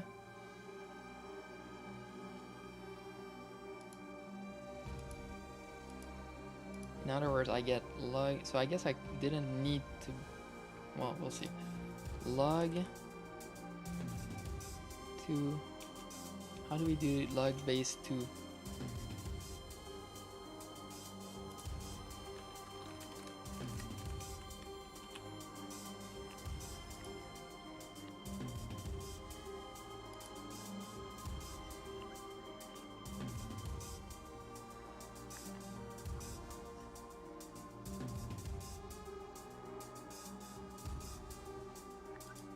have to write base.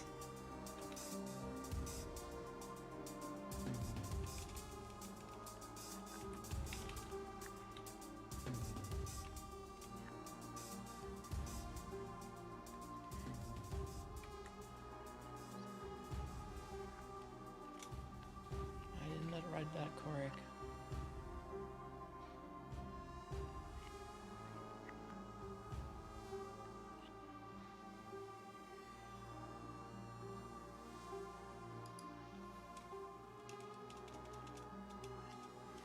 Do they have a little tool to help me?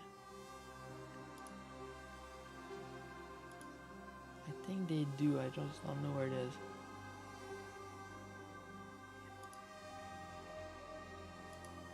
Oh, keyboard down here. Awesome.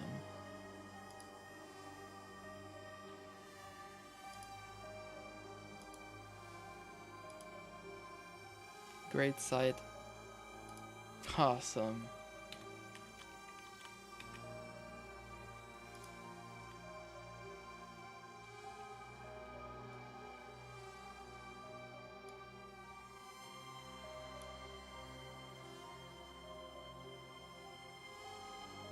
This should work, right? This is good. I can then multiply it back by it. So I didn't need to move the 100 apparently.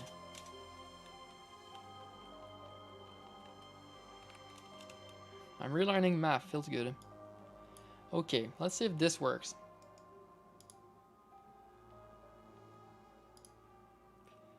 If I have a value of 250,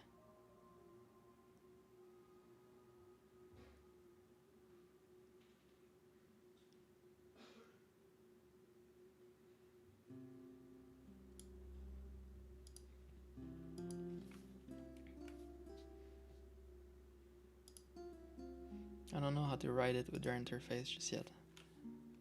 2,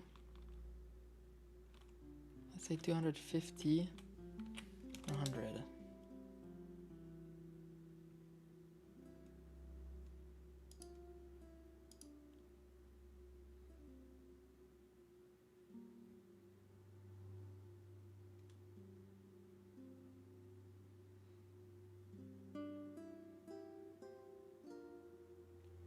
So when you cross the y-axis, when you get to x equals 0, it's 100. So on this one, when you get to y equals 0, so I don't have the right function actually.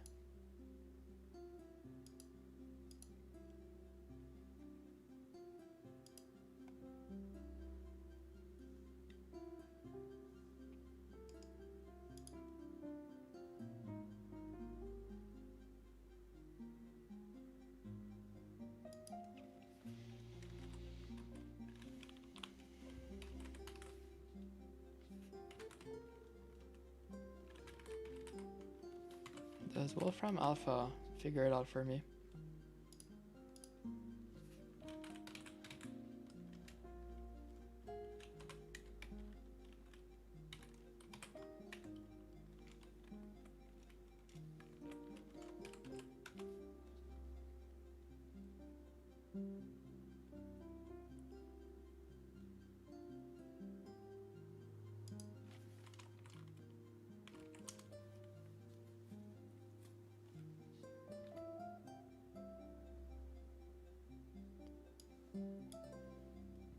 If I write inverse y equals that, this is the right inverse.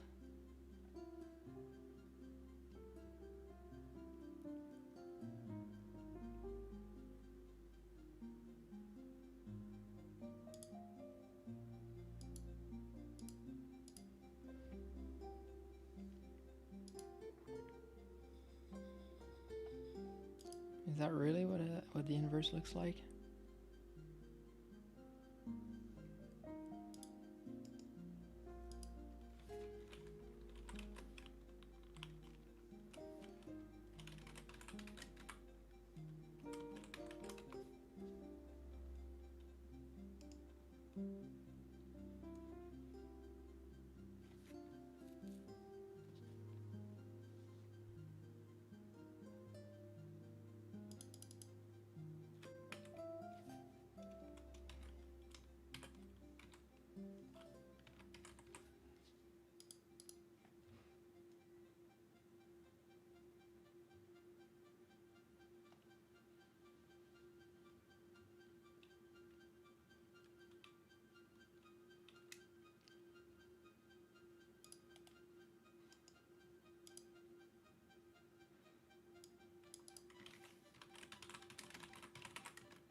Yeah, I needed parentheses around that. The exponent should be first, right?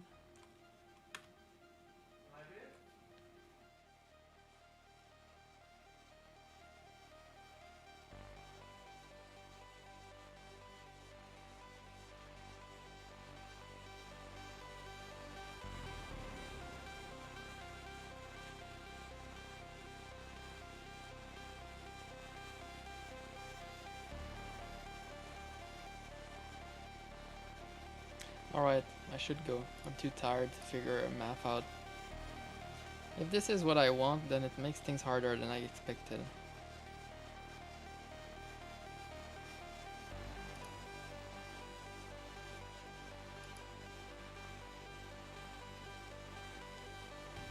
Yeah. Anyway, thanks for watching, everyone. This was my launch stream on Limesh. As far as I know, after the initial issues, I think nothing bad happened.